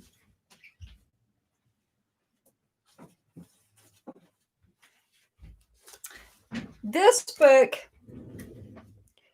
called Ending Female Pelvic Pain. And she has some really good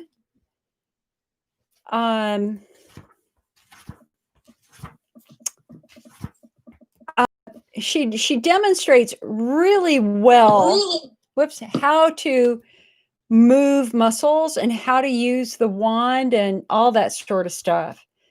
And I wanted to see if I could find this one section here. Hold on. Do you have the straight wand or the curved wand?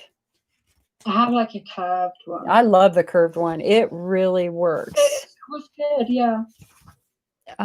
Here, hold on a sec. So she talks about how to release internal trigger points with a wand or with your finger. And then she talks about movements. And what is this strumming? Strumming is another great way to release painful knot, spasms, and trigger points. Strumming is similar to cross friction, except the motion is parallel and goes along the muscle fiber.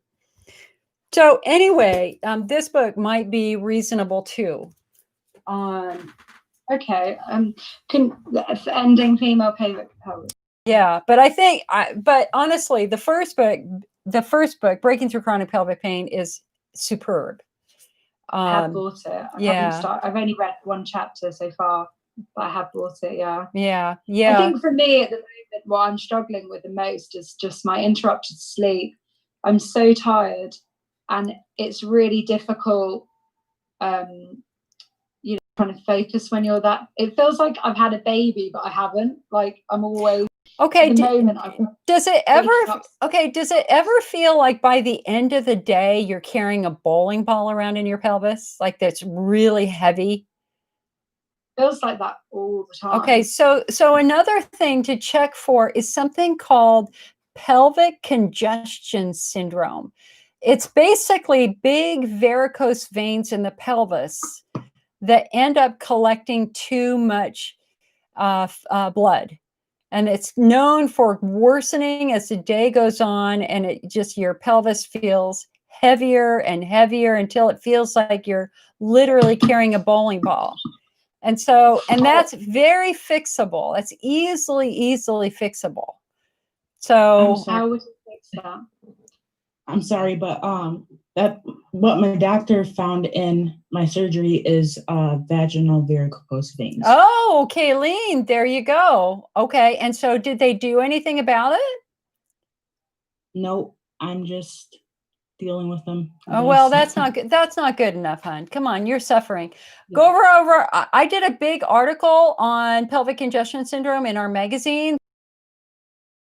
If you join the IC network, you can read back issues of our magazine. And I think, Kayleen, let me just see, where is it? I never remember which magazine it's in. Here it is, right here.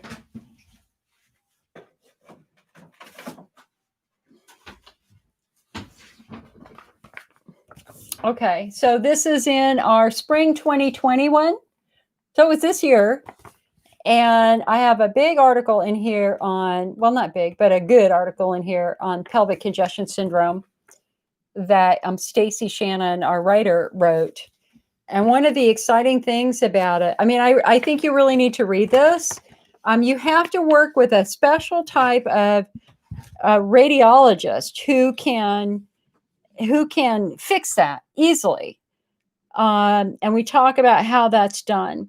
The bladder wall of a pelvic congestion syndrome patient had a blood flow average of 9 units instead of a normal 28 units. And this doctor that we interviewed in here said, under my theory, IC isn't an inflammatory condition at all. I think it's a blood flow congestion disorder in some patients. So, Kayleen, if let me see here. Hold on a sec.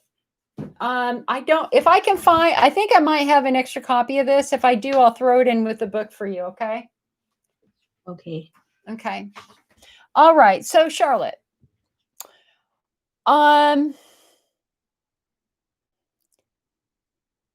you have all the symptoms of pelvic floor. You have sciatica. You have tight muscles. Do you feel better when you use your wand, or are you just still kind of flailing? I don't think I'd massively feel better.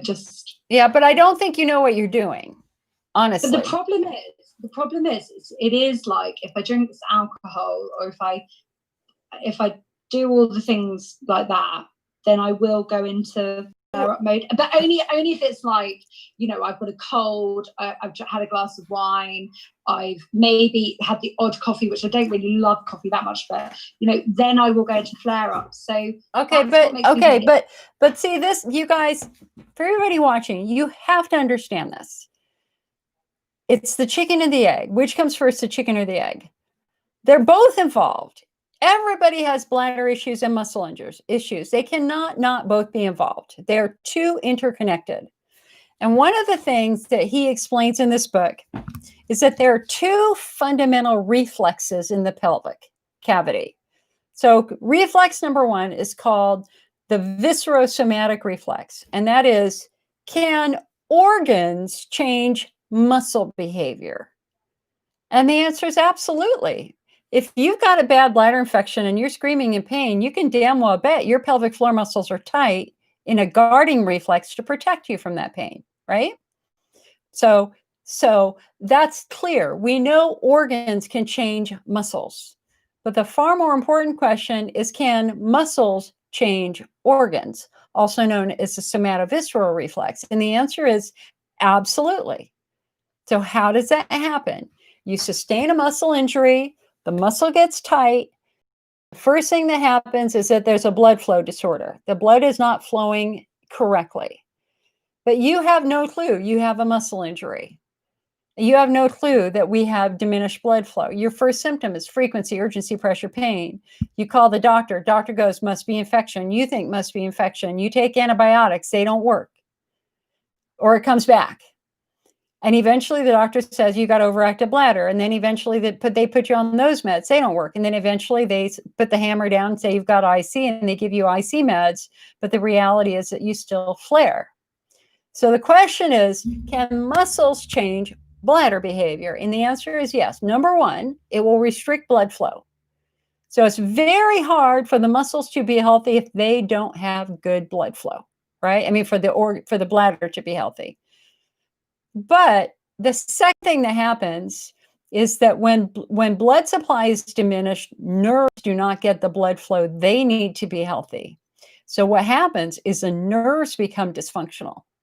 And as the nerves become dysfunctional, that dysfunction spreads throughout the nerves. So it will start where the injury is, and then it will eventually hit the spinal cord, and then it will affect the nerves that control the bladder at the spinal cord, and then that dysfunction passes right back down to the bladder wall, and the nerves in the bladder wall are dysfunctional.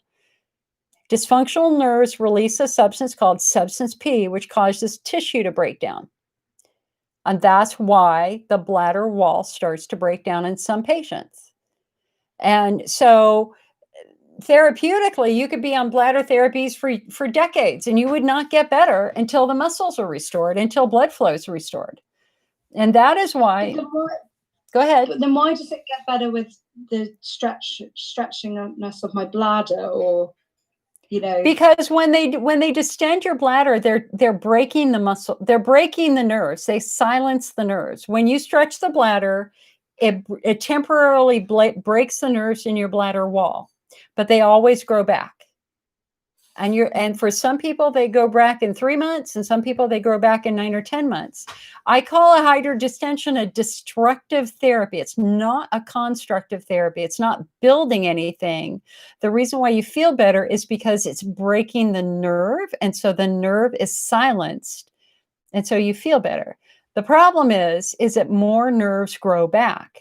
The more you do it, the more nerves grow back, and you will end up potentially with quantitatively more nerves than you had at the beginning. And that's not necessarily a good thing. So we don't want to do a destructive therapy over and over and over again. We want to try to heal it. We don't want to hurt it to make it better. We want to potentially try to heal it to restore blood flow. Does that make sense? Yeah. Yeah. So to me, we don't know what came first for you. Is it your muscles? Did your muscles get screwed up with a fall 10 years ago? No, I had a bike incident, but this was years after I was having problems with I started feeling like I had a UTI when I was about 27. I had the bike accident when I was 30. Okay, so what else was happening? Were you doing a lot of bike riding? Were you, did you ever fall on your tailbone in the snow? Were you any abuse? Were you an athlete or a dancer?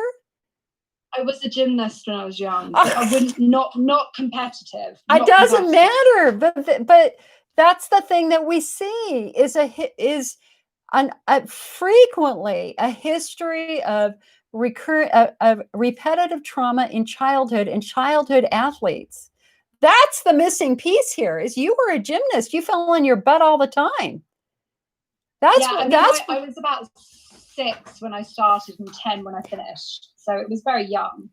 Right, but at the International Pelvic Pain Society meeting that I attended, they were talking about risk factors for chronic pelvic pain, and they were doing the pediatric studies because for some people it starts very young, and in that group of people it normally started after a trauma.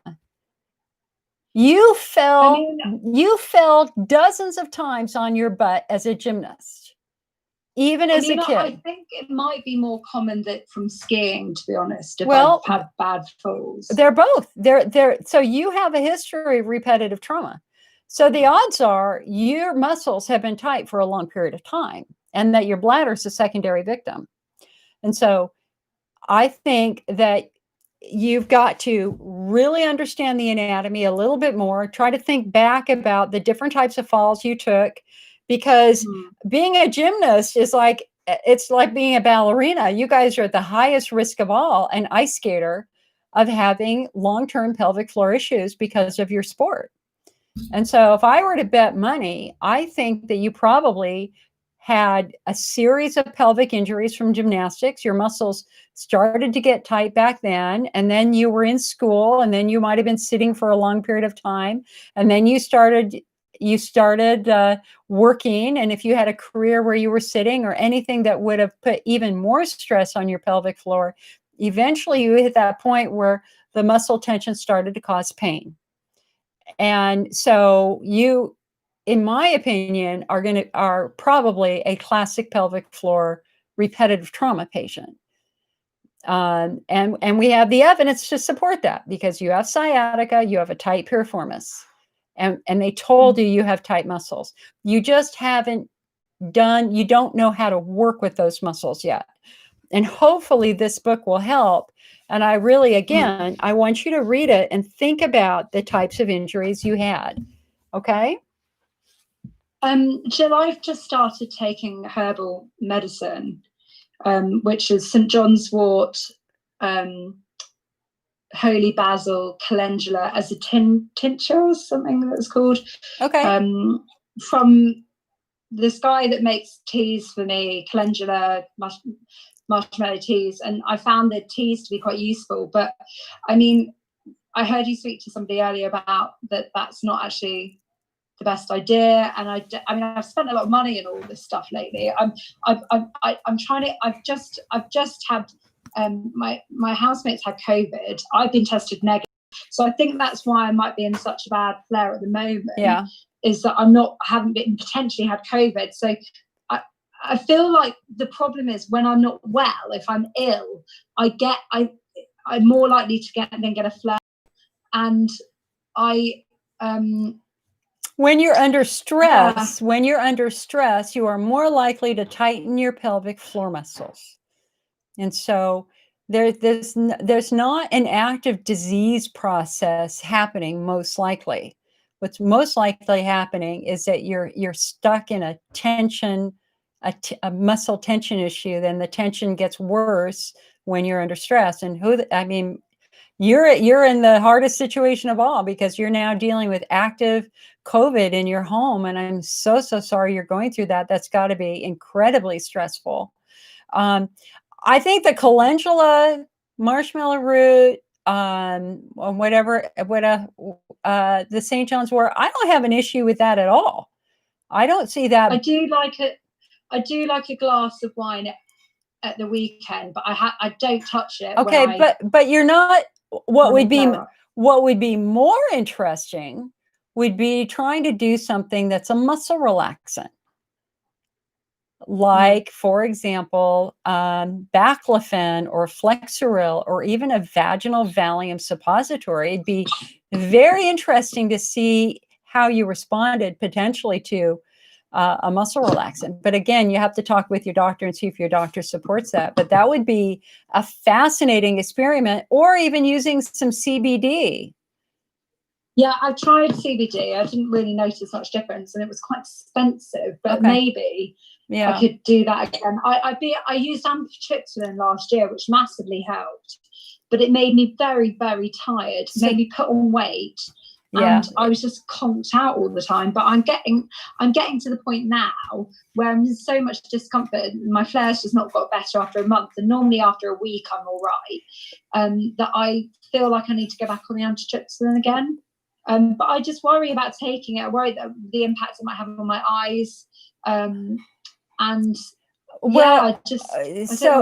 at a loose end, really. Well, then you can try some of the chondroitin-based supplements. Why don't you see if you can find a good, high-quality chondroitin glucosamine product at your local store? Go to an organic grocer and see if you can get a good chondroitin-based supplement. Make sure it's not from shark fin or cow trachea. Make sure it's just like from chicken. And chondroitin might give you that same bladder wall coating effect. Okay, like your bladder builder thing. Yeah, but rather than pay for the so you can get Sister Protec from the manufacturer with their international discount, which is $10 cheaper. So you could potentially try Sister Protec. Shannon on Facebook wanted to know the name of the book. It's Breaking Through Chronic Pelvic Pain by Dr. Jerome Weiss. So I mean, you could try that.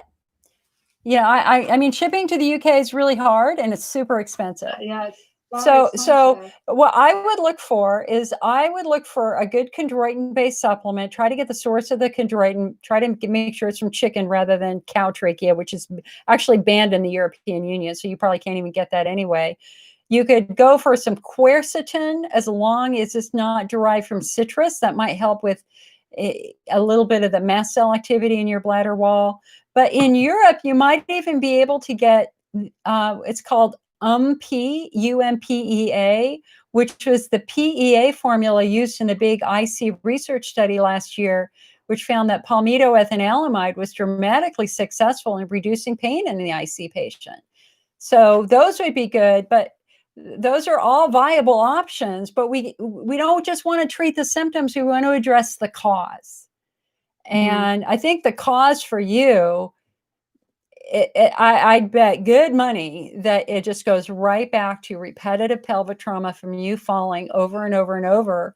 So I would also be investing the lion's share of my money on muscle work as compared to supplements. You got to give the muscle work a really good try. Because my back's so bad.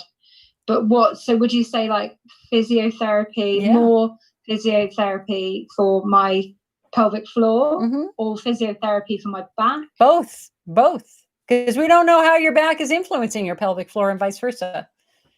And that's one of the things but you're kind of a classic injury patient. You're kind of a trauma injury patient, in my opinion. But again, I can't give you medical advice. My job is to try to give you context and to give you more questions to ask your doctor. And based upon your history, to me, it really looks to be almost entirely muscular. I think that I work with a ton of gymnasts, hon, and a ton of ice skaters and a ton of ballerinas. And I just think you're going to be in that group. And so the great news here is that muscles respond beautifully to therapy. They respond beautifully to therapy. You just haven't done the work that needs to be done to try to retrain those muscles. And the advantage here is as an athlete, you are perfectly positioned to be able to do it because you understand the concept of muscle memory and you understand the concept of working. You're not working to strengthen, you're working to relax, right? And it just takes consistent effort on a daily basis. And I tend to be pretty passive aggressive about my stuff too. And I can always feel that everything amping up, the muscle getting tighter and tighter, involving more of that nerve, especially under stress right now. And I keep saying to myself, you need to do your wand every day. And yet I don't sometimes, but I did it every day this week. And I actually had 2 pain-free days. And then I didn't do it last night. And now I can feel it again. And so we just have to keep working on those muscles. So, all right, hon. Well, listen, it was wonderful to talk with you. And I hope everything is going well in the United Kingdom. And I want to say thank you for the fireworks that were done last night in London after our election. Oh, yeah, there were some good trumps on the fire in our yes, they were. All right, hon. Listen, I'm going to move on to Beatrice. Thank you so much. I'm really sorry. I really am interested in everyone's stories, but I'm so tired. I need to go. Yeah. You go to bed now. Maybe use a heating pad. Heat will help relax those muscles. I do that. I do use heating pads and baths, and I do so many things. It's just so. I know, but you're just chasing symptoms rather than dealing with the root issue. Try to stop chasing the symptoms and let's focus on the basic anatomy for a while. Okay. Thank you so much. Okay. Nice talking with you. All right. Bye now. Beatrice, are you there? She doesn't have a mic.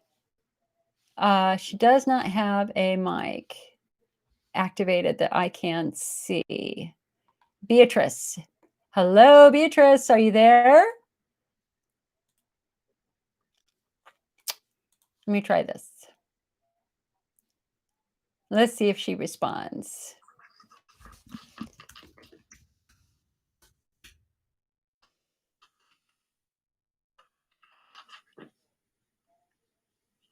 All right. Okay. Well, Beatrice, I'm sorry, hon. You didn't answer.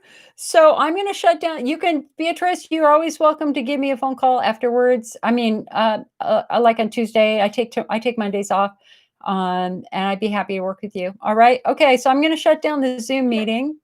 Jill, can I just ask a favor? Yes. When this goes up back onto the internet, is there any way you can take my face off video? No. Okay, no worries. I didn't realize it would be recorded. That's all. Well, I mean, I can always just pull it off of YouTube if you want. I'll look at it and see what I can do. Yeah, maybe just my section, just because of where I work and stuff. Yeah, I don't know if I can, but I will try. Okay, I will try. Thanks, Jill. Okay. Thanks Otherwise, if you want me to just delete the entire video, I can delete the entire video. I just hate to do that. You know, but I'm recording this separately, and I might be able to just delete the master video on YouTube and then just put up a customized video. It'll just take a couple days for me to do that. Okay. I don't mind my voice being on there. I just feel a bit uncomfortable about my face, just because I should have from the word go. I just didn't realize it would be going onto what's it called, onto YouTube and staying on YouTube forever. No. It won't be on YouTube forever. I mean, no, you don't need to worry about that. I only leave them up. I mean, I'm doing a fairly consistent purge over time, so I'll see what I can do. Okay. Thanks, you have Jill. to give me a couple days though. Okay. No worries. Thank you so much. Okay, hon. Nice talking with you. All right. You too, thanks. Beatrice, I'm sorry, hon. All right. We are now back on Facebook and we are back on YouTube. Oh, actually, no. She wouldn't. No, her face wouldn't show. No, she's fine. Charlotte, I mean, Charlotte, you're fine because it only shows my face on YouTube anyway. It doesn't show the Zoom meeting. So we're good. Yes. All right, Facebook. I don't know how many people are still here. We still have. All right. So, guys, so look, that you had an opportunity to see some very, very interesting cases, very complex cases. And doesn't that really help you understand the diversity in this patient population? We cannot make any major claims that everybody is the same. That really shows that for some people, the foundation begins in childhood. It can begin with repetitive trauma. It can begin with abuse. It can start with a rape, that original muscle injury. But then, of course, we also know that chemotherapy can do it. We have a lot of people whose symptoms begin in their 20s because they just drank diet soda for years, not understanding the toll that takes. Shannon says, I have a rectocele second degree. My muscles seem loose as opposed to tight. I have a rectocele too, hon. And I have to say, it's very odd. I don't quite. So you've got an area of skin, you've got an area of muscle, actually a bowel that has stretched and is moving towards the vagina. And at some point in time, that might need to be repaired. It's something I'm dealing with too. All right. Well, listen, last call for questions.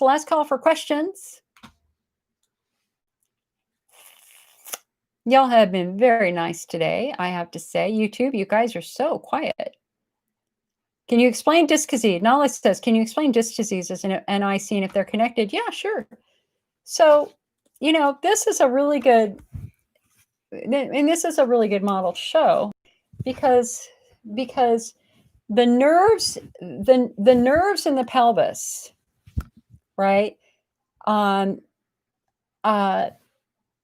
come through the holes in the sacrum. So these holes back here, right, those 4 holes back there, they emerge from the spinal cord and they go through those nerves and then they go immediately through the pelvis and down both legs, right? And or they split and they innervate the clitoris and stuff like that. But at some point in time, the nerves do merge at the spinal cord. and it's usually around L5, L4, L5. So if you have a problem with a disc right here, and you're getting to bone on bone, that's running the potential of the nerves being compromised and or traumatized by your disc being out of place. So we know that L4, L5 is a hot zone for potentially influencing the bladder and or the pelvis. I hope that that's a reasonable explanation.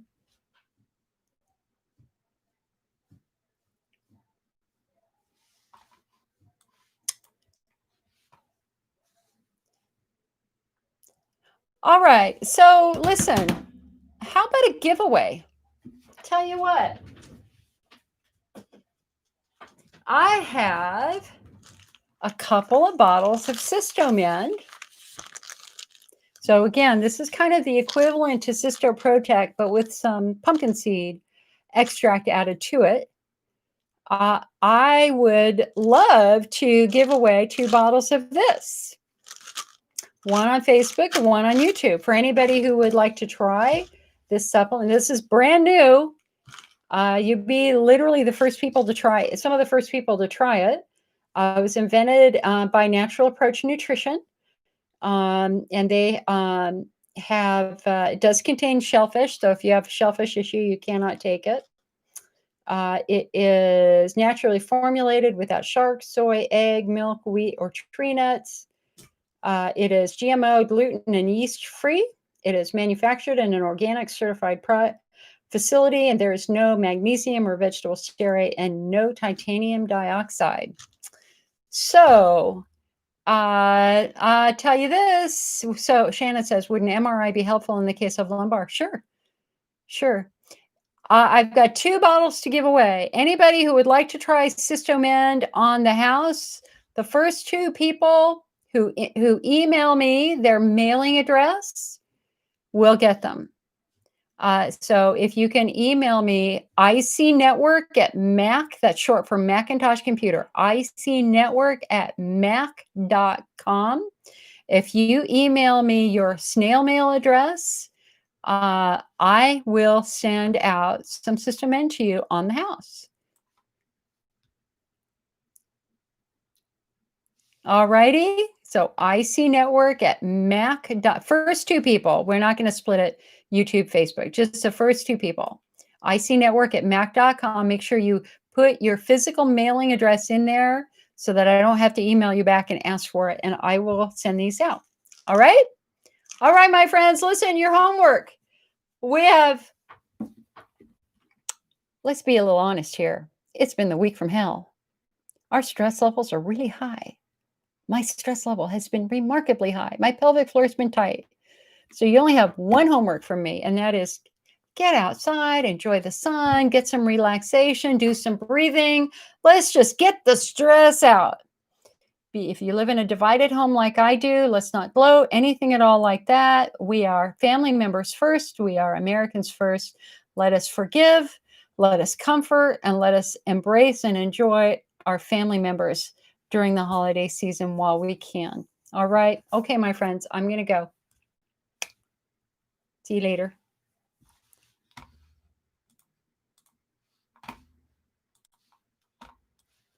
All right, YouTube. I will see you later. You're very welcome, Julie.